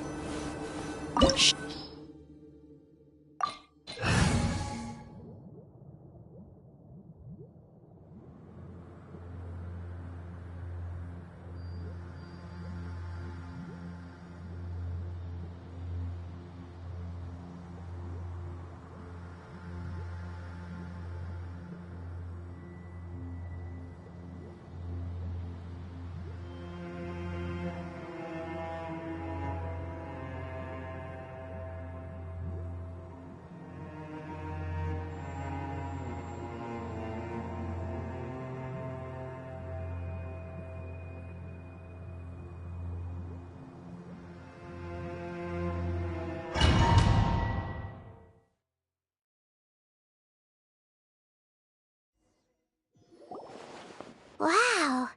Paimon didn't expect it to look like this on the inside. They should all be holed up in here. Don't know how many people they've got left, though. Who cares? We'll round up all of them. Still, we should be careful. Even if they've only got one shot left, it could still take us out. Yeah, we'll know what they're really capable of once we've landed some hits on them. Deshret's relics may have been a force to be reckoned with before, but their name means nothing now. Yeah, they don't stand a chance with you here. I'll take the lead. I've been here once before.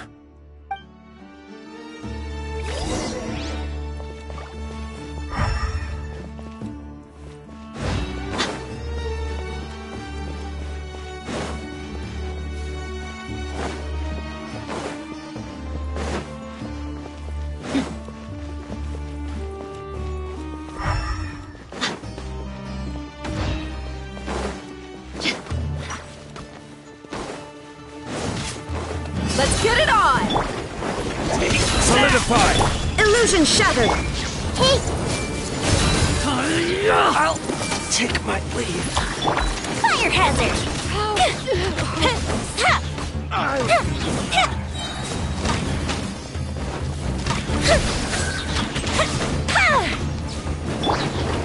Stabilize!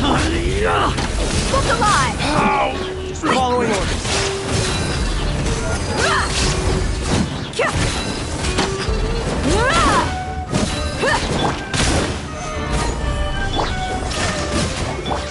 I see everything! That's close enough. Feeling.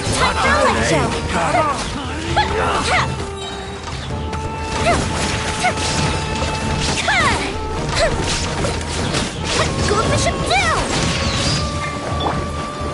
Solidify! I'm getting you there. Hey! This way, follow me. We're almost there. Wait!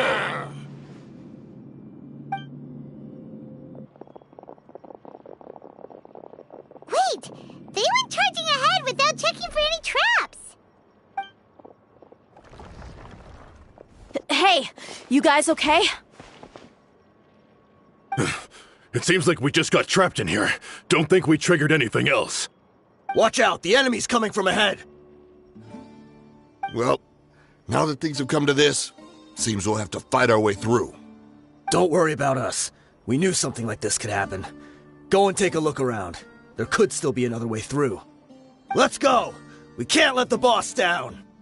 Let's check if there's another way! The sooner we can make it through to help them, the better. Let's see. I think I see a way through over there, but it's being blocked by something. Let's try our luck with that mechanism. Okay, let's go!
gather!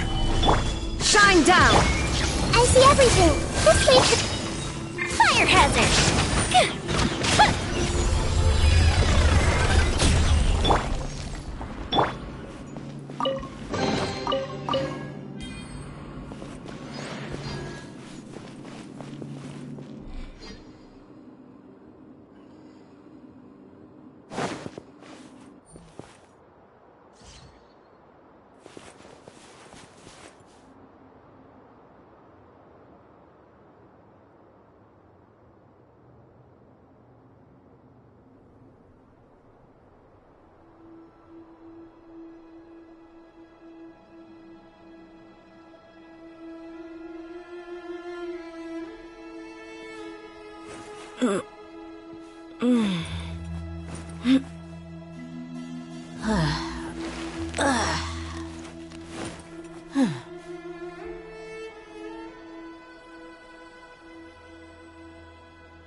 Another mechanism like the one before, but this one's being blocked off in the middle. We just need to adjust it a little.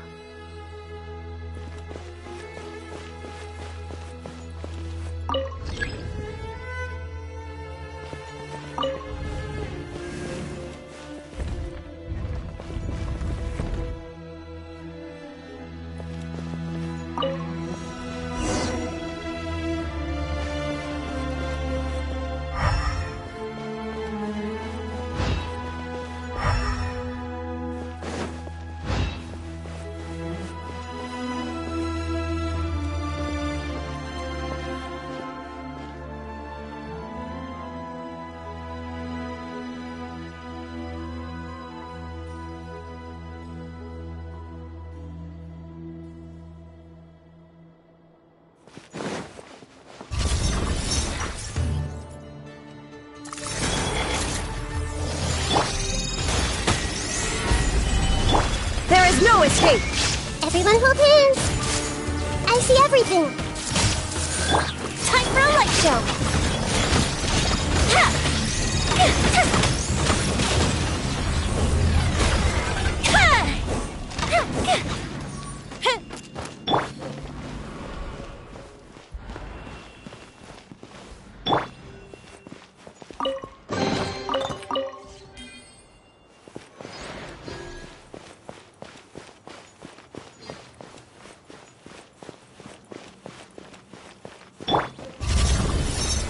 Solidify!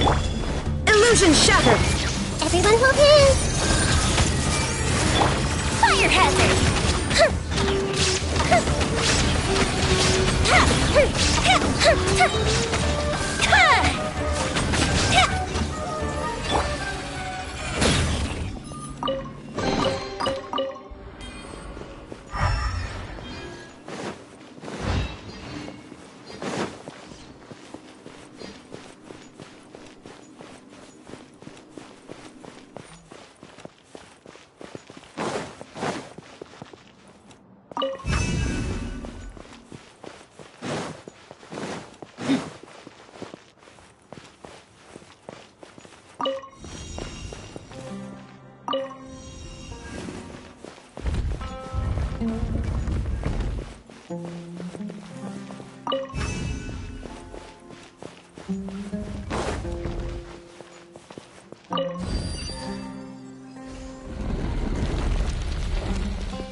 I wasn't expecting anyone to make it through from the other side.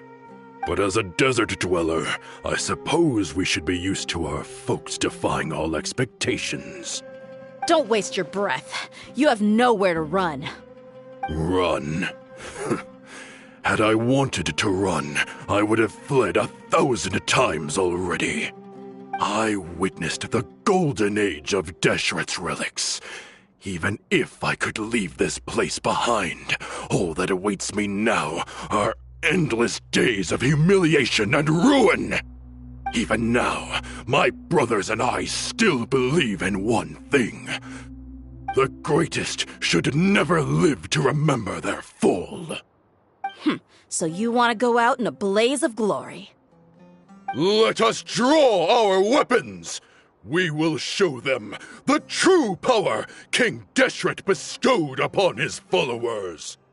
They are but two, while we hold within ourselves the entirety of the relic's glory. Wave 1, charge! Eliminate them!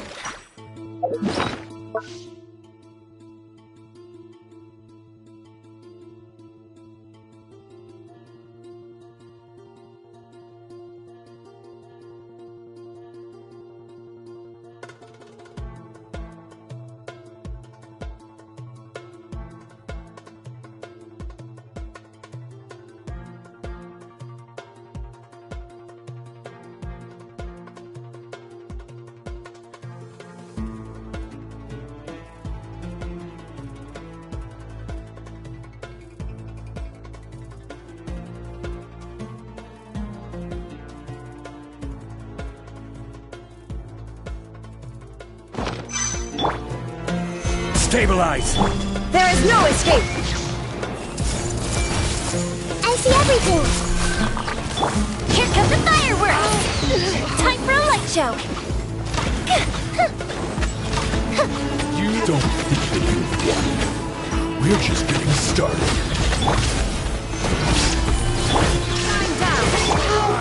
Harmless! Share my life! Fire hazard! Now you're testing my patience.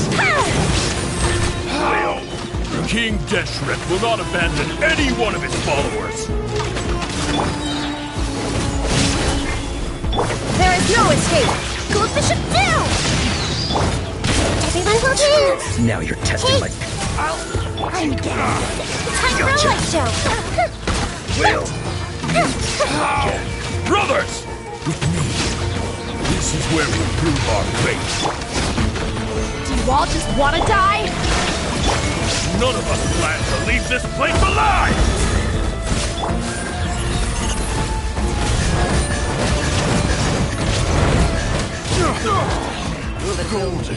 Let's get it on! Ha! The commander has finally fallen. But they're still coming at us! This place is like a gladiator's ring. They just keep coming no matter how many we beat! Yes! Keep fighting! There's no need to fear, and no need to back down! This is our last stand! When the next wave comes, try to draw away their attacks. I'm going to see if I can take out that high platform.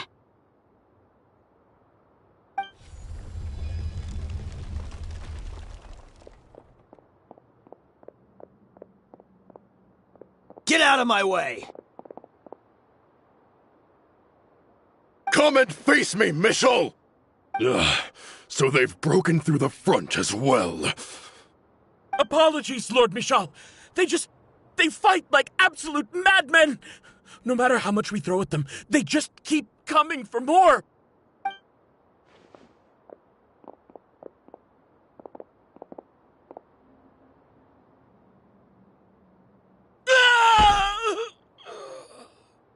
So, it would seem like this is the end. Time to pay for everything you've done, Michel. You think I would give you that opportunity? I will be buried in the sand alongside all the rest of our fading glory.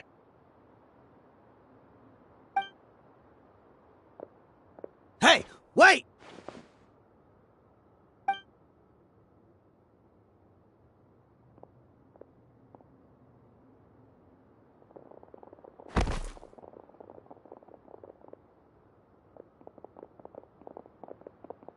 We were too late. It's over. There's no more need to fight. But if you're still going to cling on to your so-called mercenary's pride, then I'll give you all a good beating as well.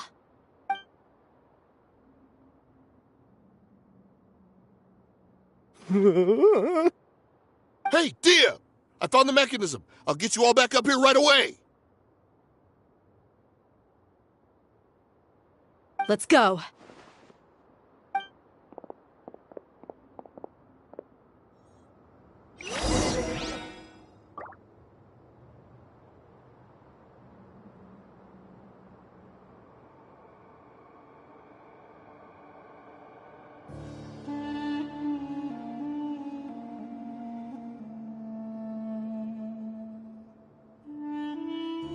The desert's a tough adversary, but at least it doesn't hide anything. What you see is what you get, and whether you take on the challenge is entirely up to you.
Who are you filthy rats? And why are you always pestering us?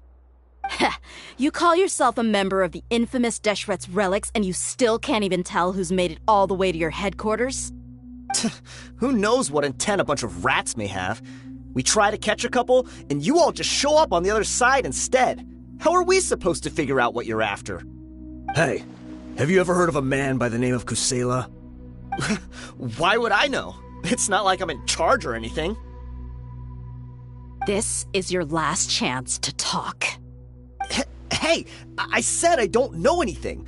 I'm just an average member here. I'm telling the truth. If you're here to find someone, why don't you look through the records yourselves? Who can remember every name and face with so many people coming in and out every day? The irony. His life became a light for so many, yet to others, it wasn't even worth remembering. Where's the records room? Answer me! It's right over there. All the files are in there. You can go through them as much as you want. It's not like any of them still matter anyway. I mean the old records room. The old records room? You mean the one that got burned down? Kusela. Ah, yeah, I remember him now. The guy who could hardly walk. Watch your mouth. That's our boss you're talking about. He was definitely faking it. We all let our guard down as soon as we saw him come hobbling in. But in the short time it supposedly took him to take a dump, he'd already gotten away and started a fire in the records room. He couldn't have possibly outrun us if he wasn't a fraud. And after that, Deshret's relics fell into complete disarray. Stop wasting our time. Every one of us here is perfectly aware of what he had done. Tell me, where is the old records room? It's just over there. Go see it for yourself if it means that much to you. There's nothing left in there but ashes. No human could ever survive that kind of inferno. Bashar, Tikriti, let's go. We'll leave the others here to guard these guys. Spare them no mercy if they try anything.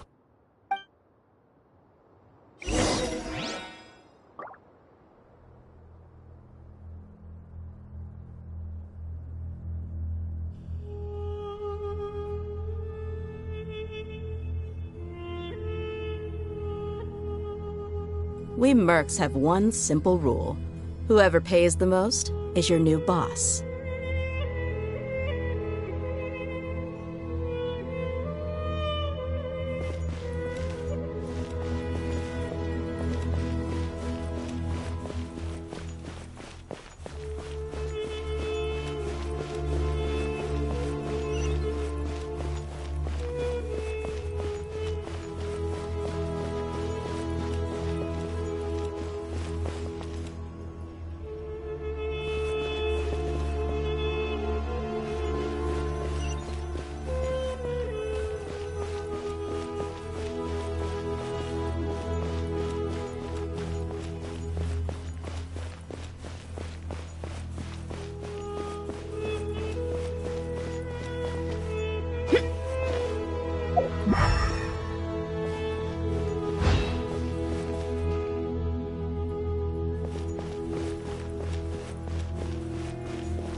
So, this was his final destination. How did he do it? Getting past all the guards with a limp and sneaking in here to start a fire? If he was nimble enough to do that, then he must have been able to get out of here after starting the fire, right? Tia...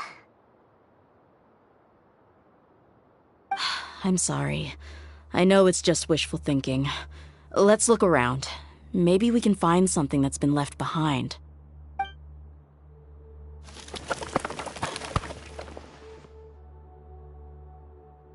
Is this a cane? It must be the one that Dia's father used. Kusela.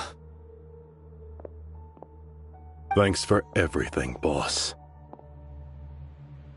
We're fortunate to somehow find that cane after that fire. Let's split up and look around some more. What if something else has been left behind? But what else could survive a fire like that? Huh?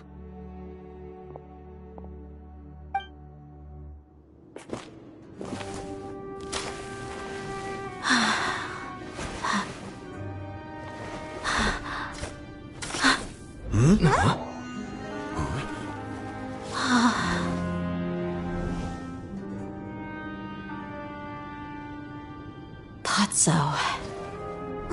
Wait! Isn't that the toy sword you played with as a child?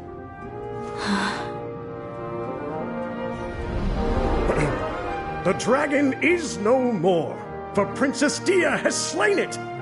Its head now hangs above the city gates. Her bravery has brought eternal peace and prosperity to us all. Dia, come on. This is the most important line. You can do it. But Dia, you defeated the dragon. Everyone's waiting for your speech. Still too shy, huh? All right, I'll do it. I hereby proclaim our victory. Evil shall plague us no more.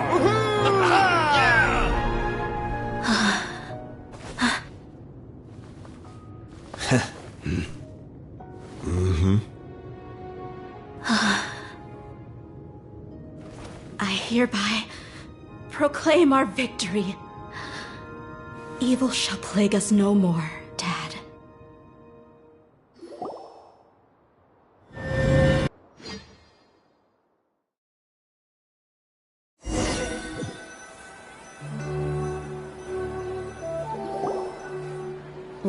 What's this?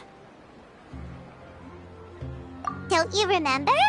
You asked Paimon what she would do if she were to wake up tomorrow with loads of money. And Paimon said that she would get boatloads of tasty snacks. You looked super confused at the time, but said it was an adorable thing to say. These opportunities don't come by often.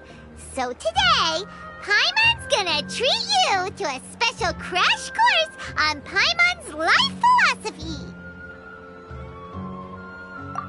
Hey, come on! Paimon's not that stingy. Anyway, the point is that you should eat to your heart's content. You'll feel better for sure once you've gotten something in your tummy. Junior Azad will also be here shortly. She's already heard that we're back.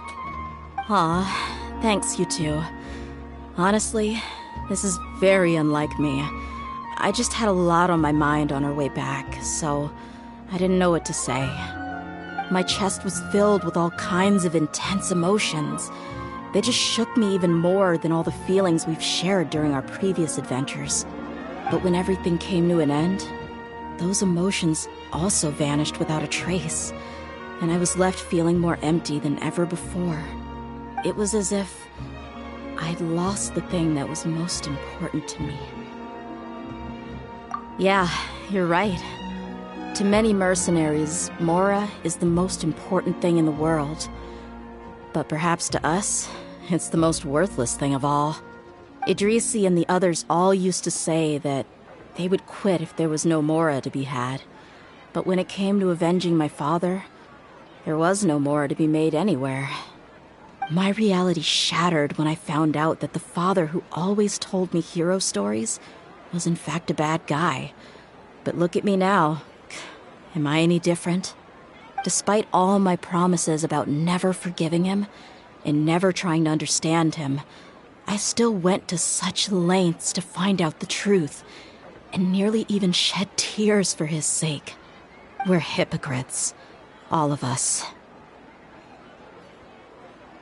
Yeah, you're right. It's just a pity that we often only recognize our true feelings after it's already too late. You're back! Are all of you alright? Ah, there she is! Yeah. Many people from the Corps of 30 came over, and I just wrapped up everything with my dad. All I can do now is wait for their verdict. Huh? Dia, you're looking quite down again. Paimon will explain. A lot happened while we were gone.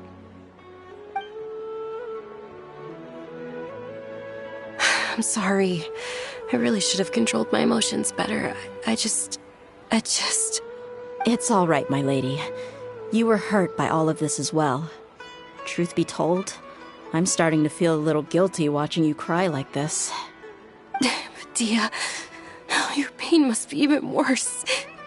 You shouldn't need to comfort me. Hey, don't worry about me. If anything, this whole thing has finally shown me the difference between illusion and reality. My father probably thought that people could settle into new lives as long as they moved to a new environment. That thought has even crossed my mind a few times. It's like saying, what's wrong with adapting to a new life? However, there was always something deep within my mind that refused to accept it. This impulse brought me great turmoil, and even made me feel ashamed for turning my back on your father's kindness. But now that I consider it again, it all makes sense. The desert sands are a part of who I am, and I will never be able to lead a peaceful existence. I understand how you feel. That doesn't mean I won't be making any changes to my life, though. As an example, I'm now thinking about taking on some small odd jobs. It's just like Idrisi said. I also want to catch up to my father and become a character in his play. Even if the ending of the story may be childish and ridiculous, it won't really matter. Isn't that neat, though? Oh, you'll be a whole new kind of mercenary, one that's not out for Mora. Why don't we go for a change of scenery once we finish eating? What about stopping by the Grand Bazaar again? Right. You said you wanted to get a rug for your family. We'll come along too.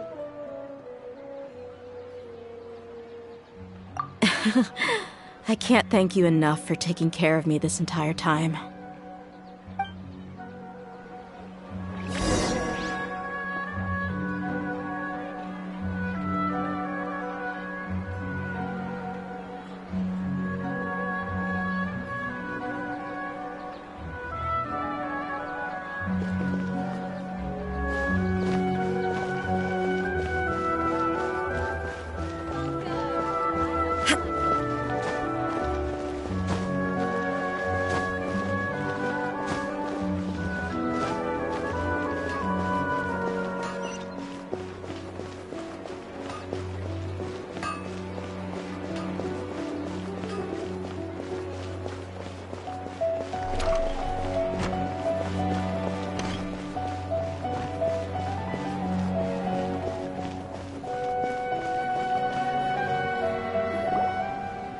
This rug here is quite something. The craftsmanship is exquisite, and the fabric is also of high quality. Ah, here you are. Finally, I found you. Hey! Aren't you that mercenary who bit his tongue? You can still talk? Wait, are you here to take revenge on us? What are you talking about? Do I look like I can take you all in a fight? I just came here to give you something. I'll be on my way to give myself up to the Corps after this. Once I woke up, I hurried to the Khan al-Ahmar's camp, hoping to alert them to your presence. But when I got there, I found no one except the members who were still too injured to move. Ah, so you probably got there after us. Yeah, they told me that they had exacted their revenge, and everyone had turned themselves in to the authorities. Even that last camp was not going to last for much longer. I had joined the cause to repay an old favor from Kusela, Now that everyone's already turned themselves in, I might as well do the same. One of the injured members gave this box to me and told me that it contained some of the old man's last possessions. Everything left in the camp will get confiscated, so I figured I should get this to you before the Corps could get their hands on it. Thank you. No worries. We are all just living our own truths. There's no need to comment or judge anyone for it. So this box contains everything that Dia's father left behind. Huh. It feels lighter than expected. Well, back in the day, the first thing he did with any Mora was spend it on things like drinks and meat. But let's see what's inside. What's this? It's just a bunch of junk. It kinda stinks. Perhaps it's just been left unopened for too long. A handwritten copy of a storybook. The paper's already yellowed, and it looks like it's about to fall apart. It was against the Academia's rules to possess books for personal use. If he was going to break that rule, he could have at least copied something useful. That probably means this was really important to him.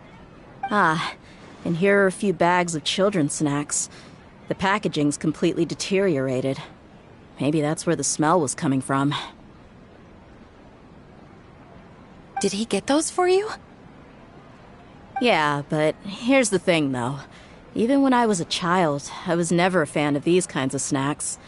He'd always say that he got them for me, but in the end, he always ate more than I ever did. Who even leaves snacks in a box like this anyway? Isn't that just common sense? Forget it. Let me see what else is in here. A razor, some buttons, some round iron tiles, a wooden toy puppet, a wool scarf, which from the looks of it probably belonged to a woman, and a hair clip? Why are these things here? I'm suddenly feeling a little scared. I'm sorry, my lady, but this is just the kind of man he was. He probably saw this box as some kind of personal trash heap and dumped any and everything in there. 2 empty liquor bottles. Tell me, you guys, are these the kinds of things that a normal person would leave behind? Huh? There's something in the bottle! Oh, you're right. All right, I got it out. It seems to be a piece of paper with some writing on it. The bottom part's all damaged from moisture, though. Let's hope the writing didn't smudge. I was suddenly seized with an urge to write a letter after finishing this bottle. I just folded it up and left it in the bottle, though. If I end up forgetting about it, it won't really matter. To Dia. It's a letter for me? It's all right. I'll just read it out. If he went to the trouble of writing a letter, there must have been some important things that he wanted to say. Or at least record down. My condition's becoming worse and worse. Can't even walk without a cane anymore, much less go out and have fun. Guess I don't have many days left. If you're reading this letter, then I suppose I'm already long gone. You were adorable as a baby. Everyone loved you. And regardless of whether you were crying or laughing, everyone enjoyed having you in the group. But once you grew a bit older, you were no longer nearly as happy or cute. It's probably Idrisi's fault. He was never up to any good. Can you believe this guy? He can point the finger at himself. Anyway, back to the point. To summarize, I'm writing this so you would know not to feel sad for me, even if you end up finding out the truth. The reason being that I was never your father to begin with. Wait, what? Surely, he must be joking, right? I don't know. I was quite formidable when I was young, and 100 times cooler than some so-called flame main. Really felt like the whole world was under my feet. With just a teeny tiny bit of effort, I felt I could rule over the entire desert. But as fate would have it, I went out into the desert for a drink one day, and discovered a baby in the sands. It was you. You were just lying there, small and helpless. You were so tiny that if the wind blew for just a little while longer, you would have been buried forever. But your cries were so loud they made my head hurt. Now that I think of it, you really were a bundle of energy. Sounds like he's serious. I told Idrisi and the others that I had slipped up with a woman while out and about. None of them even doubted me. I'm sorry that I had to lie to them for so long, but I really had no other choice. I was their most esteemed leader, after all. It's not like I could just tell them that I suddenly wanted to play at being a father. At this rate, I'll puke up all the liquor I just drank from this bottle. Anyway, Dia, you possess the kind of freedom and kindness that we could only dream of. As far as how you should live your life, that'll be up to you to decide. That's the end of the letter. In the end, he was still thinking of me as a little child, I suppose, or I would have suffocated under the sand a long time ago. He was a good father to you. The fact that he wasn't a blood relative doesn't change that. Yeah. It's just a pity that we had to learn the truth of everything like this. Do you already have some ideas about the decision that he wanted you to make? I do. If he first found me alone in the sands, then I want to try my hand at finding the person who abandoned me. I just have one wish. To tell them a story. That there once existed a childish and foolish jerk with a heart of gold. And that only under his care was I able to grow and mature into the person I am today. If you end up finding any leads, can you share them with us? We go on adventures all the time. Maybe we'll be able to find some information for you. Sure, I appreciate it. I wasn't expecting you to be so enthusiastic.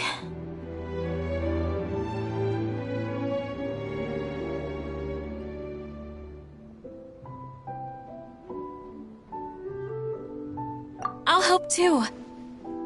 Thank you. All of you. Thank you so much. My life has certainly had its twists and turns, but I've always considered myself lucky. Because no matter where I've gone, I've always been surrounded by incredible kindness.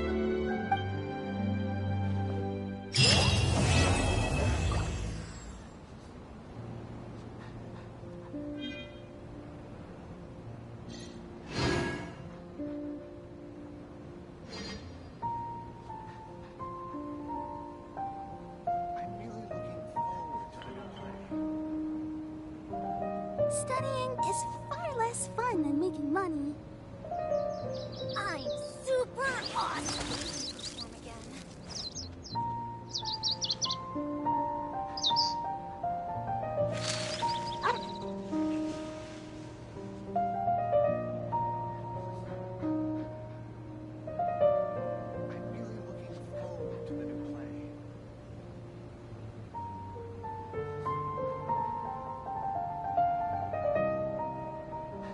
Studying is far less fun than making money. I'm super awesome.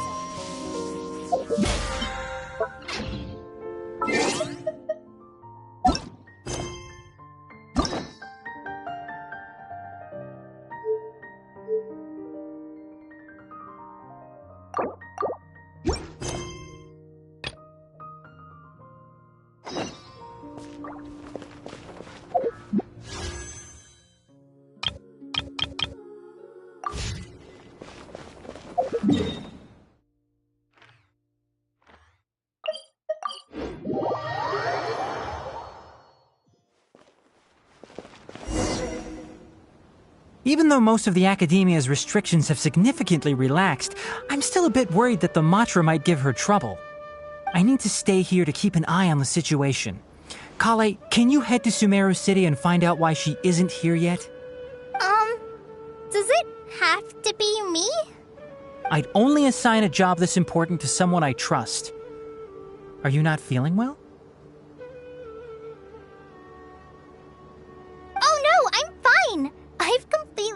bored. It's just that if I'm going to see her, I think I need to mentally prepare myself first. I know. You'll have a tough time if you go by yourself. If we could arrange for someone to accompany you...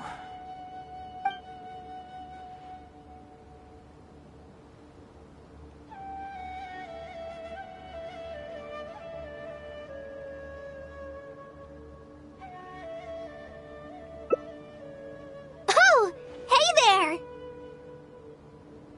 Ah, it's been a while.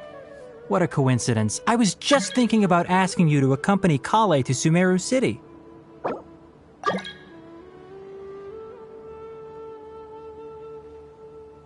Sorry, that's not what I meant. It's just that this matter concerns research banned by the academia. Not the sort of thing you'd shout from the rooftops. Also, you happen to know about this situation? There are very few people I can trust to be discreet right now. After giving it much thought, I believe you're the most suitable person for the task. It's complicated, and this isn't the best place to talk about it. We'll fill you in on the details once she arrives. You might have heard about her in Sumeru before. Her name is Faruzan, and she's a very experienced senior researcher. Let's just say that a huge part of Ksharowar's mechanical research over the past 100 years have used her academic discourse and manuscripts as their foundation. She is, but she vanished for 100 years because of a certain incident. She only returned to the academia after being found in the wilderness a few years ago. Because of that, her current personality can be a bit... strange, as is her attitude towards Kale. I'm getting a headache just thinking about it. She doesn't have bad intentions, so you don't have to be scared. I'll try.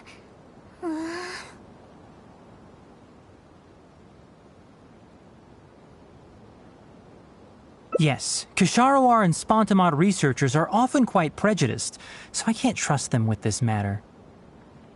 However, Faruzan isn't influenced by modern thinking. In our previous correspondence through letters, she indicated that she'd be willing to help. It's already past our arranged meeting time, but she still hasn't shown up. I don't think so. With her personality, it's more likely that she got wrapped up in some sort of trouble. Anyway, can you go with Kale to the academia and check on Faruzan for me?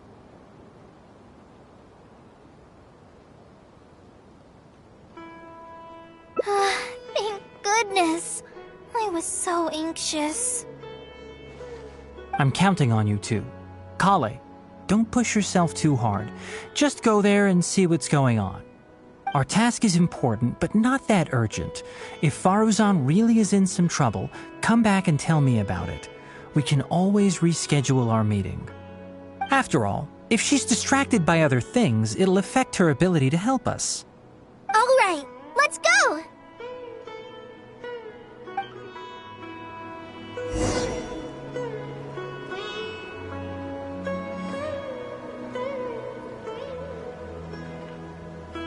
Oh, yes, and one more thing.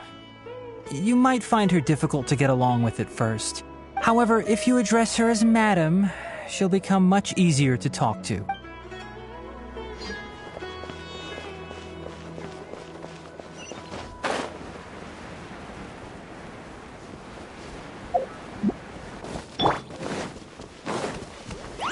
Solidify! I see everything!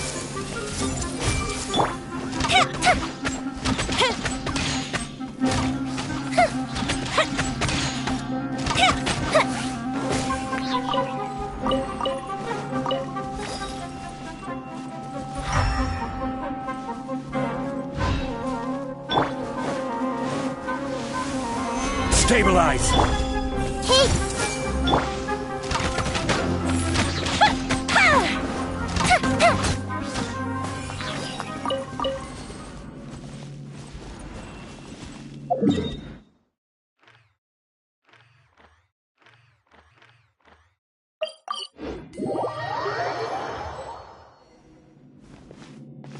sorry. What did you say?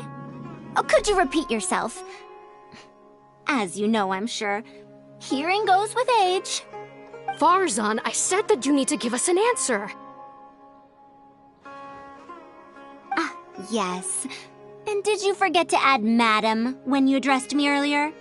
Your hearing is perfectly fine. Madam Farzan, we don't want to make things difficult for you. However, you haven't been teaching courses or supervising theses these past few years. Isn't this rather problematic as an advisor?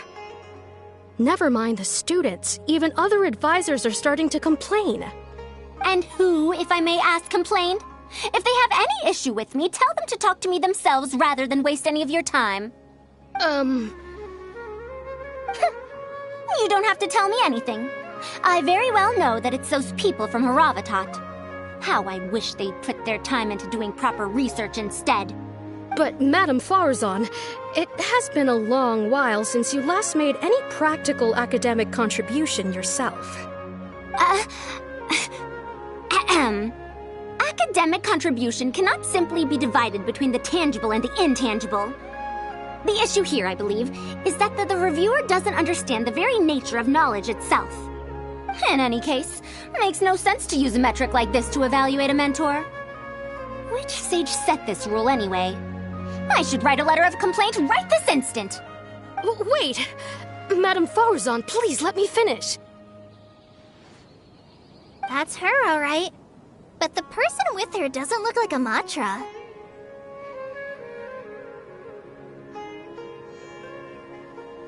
Shh! She hates it when people call her young! Her body apparently stopped aging during the year she was gone. So that's why she looks the same as she did 100 years ago. Okay, I think I'm ready for this. Let's go! Anyway, Akara Crafts and the leader of Kisharawar would like to invite you to collaborate on this project. They're wondering if you'd be interested. Madam Farzan? Are you listening? Mm-hmm. Ah, Kale! Why are you here at the Academia? Are you feeling better now? I'm much better, Madam Farzan. It's all thanks to the Traveler and the Dendro Archon. Have you been sleeping well? You seem to be developing some eye bags. Is that brat Tainari forcing you to stay up late again? No, it's because I'm a slow learner. It's not Master's fault. It's good to be hardworking, but you need to take care of your health. I'll have to give Tainari a right talking to when I see him. I'll also prepare some health supplements for you. There's really no need. Ah, and is the person beside you the legendary Traveler?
Oh, I've heard much about you before.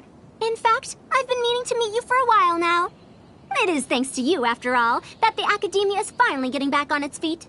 Even Colley's illness is... Ahem.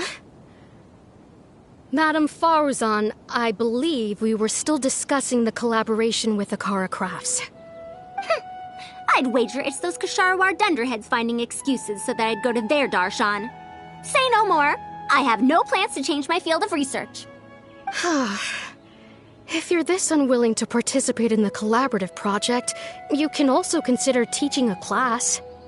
It might be difficult to teach a course with topics that only fall within Haravatat's subjects, but we can't delay this anymore. You need to give an answer. You can teach a course or participate in a collaborative project. If you don't do either, it'll be hard for me to persuade the advisors and students who have been complaining.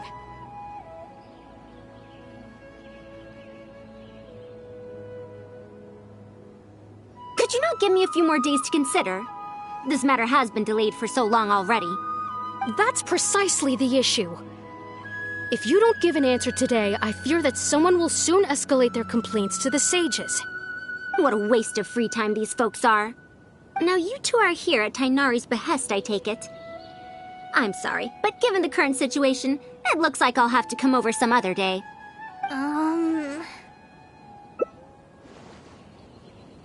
Of course. I shall need some time to think as well.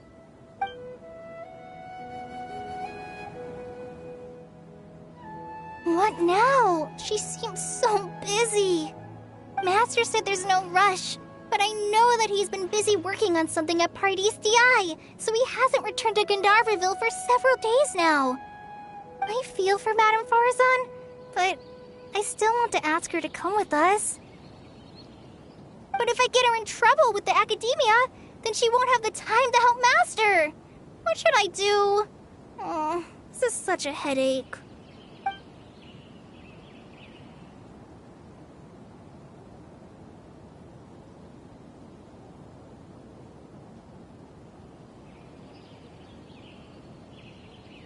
Yeah, that would be the best for them both. I'll check with Master later and see if there's anything I can help him with. But I'm sure he'll say, the best thing you can do now is study hard, so I don't have to give you remedial lessons.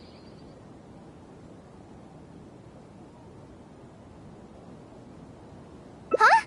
Oh yes! This way she can get her problem sorted out quickly, and then she can go see Master. So if I also stay and help... that still sounds kinda scary.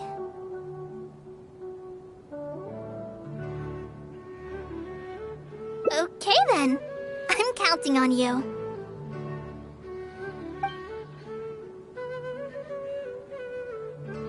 Huh. I have to teach students from Haravatat, or owe Kasharawar a favor. It strikes me that they might be even less happy about such a deal than I am. I think I can sympathize with them. We're back, Madame Farazan. The Traveler said that he can stay and help you. Oh, why I couldn't ask for more. In fact, I'm rather curious about the type of person the Traveler is. You were the one who taught Azara a lesson after all. That said, will I be troubling you? Is that so? Good. It does so happen that I do have something I need help with. Now, should I apply to teach a course with Haravatat, or join the collaborative project that Kasharawar is proposing? Honestly, I don't want to choose either of them. You might have heard of it before. Haravatat is an academic faction that researches languages and runes. 100 years ago, Madame Farazan was a researcher from that darshan. Now, not was. Still am. Yes, of course. But current Haravatat students can't really... understand her direction of research. So even if she opened a course, chances are that no one would attend.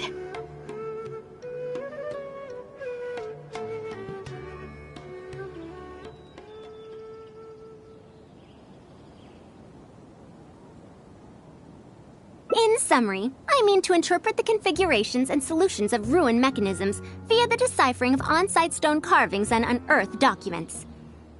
It'll include research into general documents dealing with such ancient machines. The research method is supported by Haravatat, yes, but the content deals heavily with both ruins and mechanisms. This will make it difficult for students of this darshan because they don't understand much about mechanisms. Also, there are fewer and fewer unexplored ruins left nowadays, and Ksharuar researchers have been developing their own theories on mechanisms. As such, they don't need to rely on ancient documents.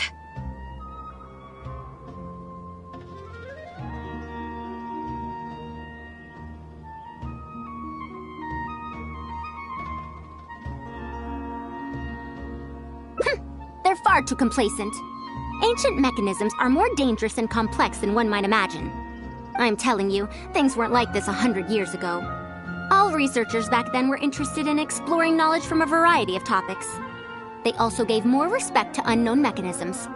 Nowadays, all people are interested in are mainstream subjects in popular research.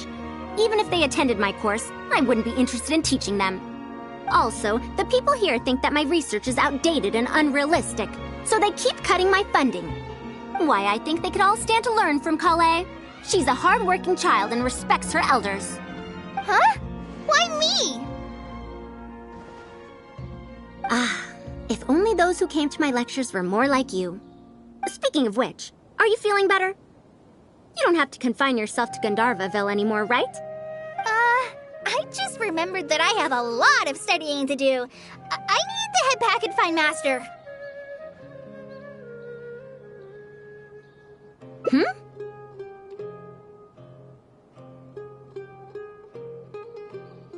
Are you telling me to start a reading course for Kale? Huh? Wait. Although Tainari has academic dealings with the academia, he isn't considered part of it. No, he's right. The old academia became consumed by their arrogance precisely because they ignored the public. There must surely be many people like Kale and Sumeru who are passionate about learning, but cannot study due to various reasons. The old academia paid no heed to them. But if I start a reading course for Kale as a pilot, perhaps this shall come to benefit many more people in the future. I'll need to go back and ask if this is in accordance with regulations. Oh, save yourself the extra trouble. I'll come with you. If there's any arguments to be had, we shall sweep them aside together. Traveler, Kale, do wait for us a little while outside the academia. I'll be back in just a moment. Wait! Let's catch up with her.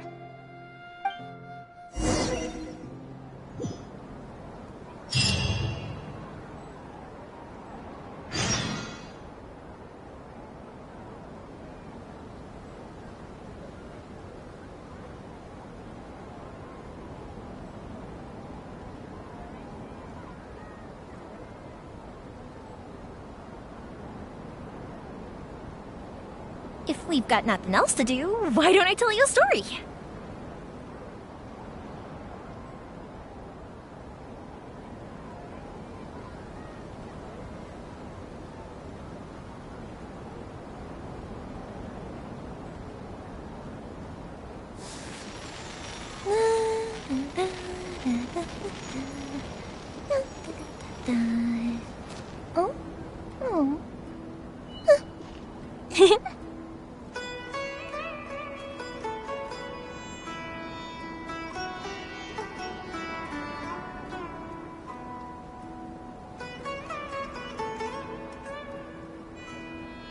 Have you ever kept goldfish as pets? They're very cute.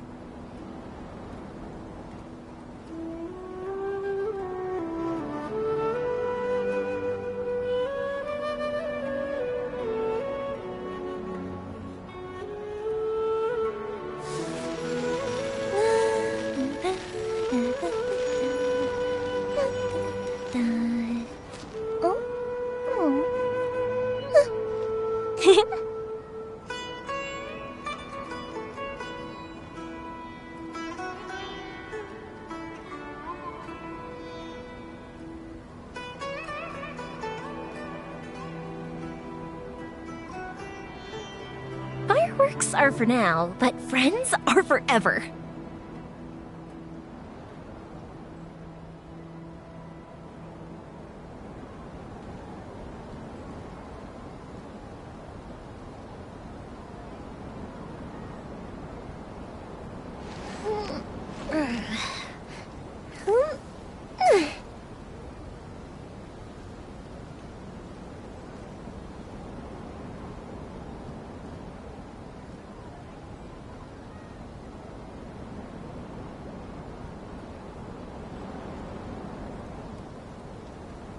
Have you ever kept goldfish as pets? They're very cute.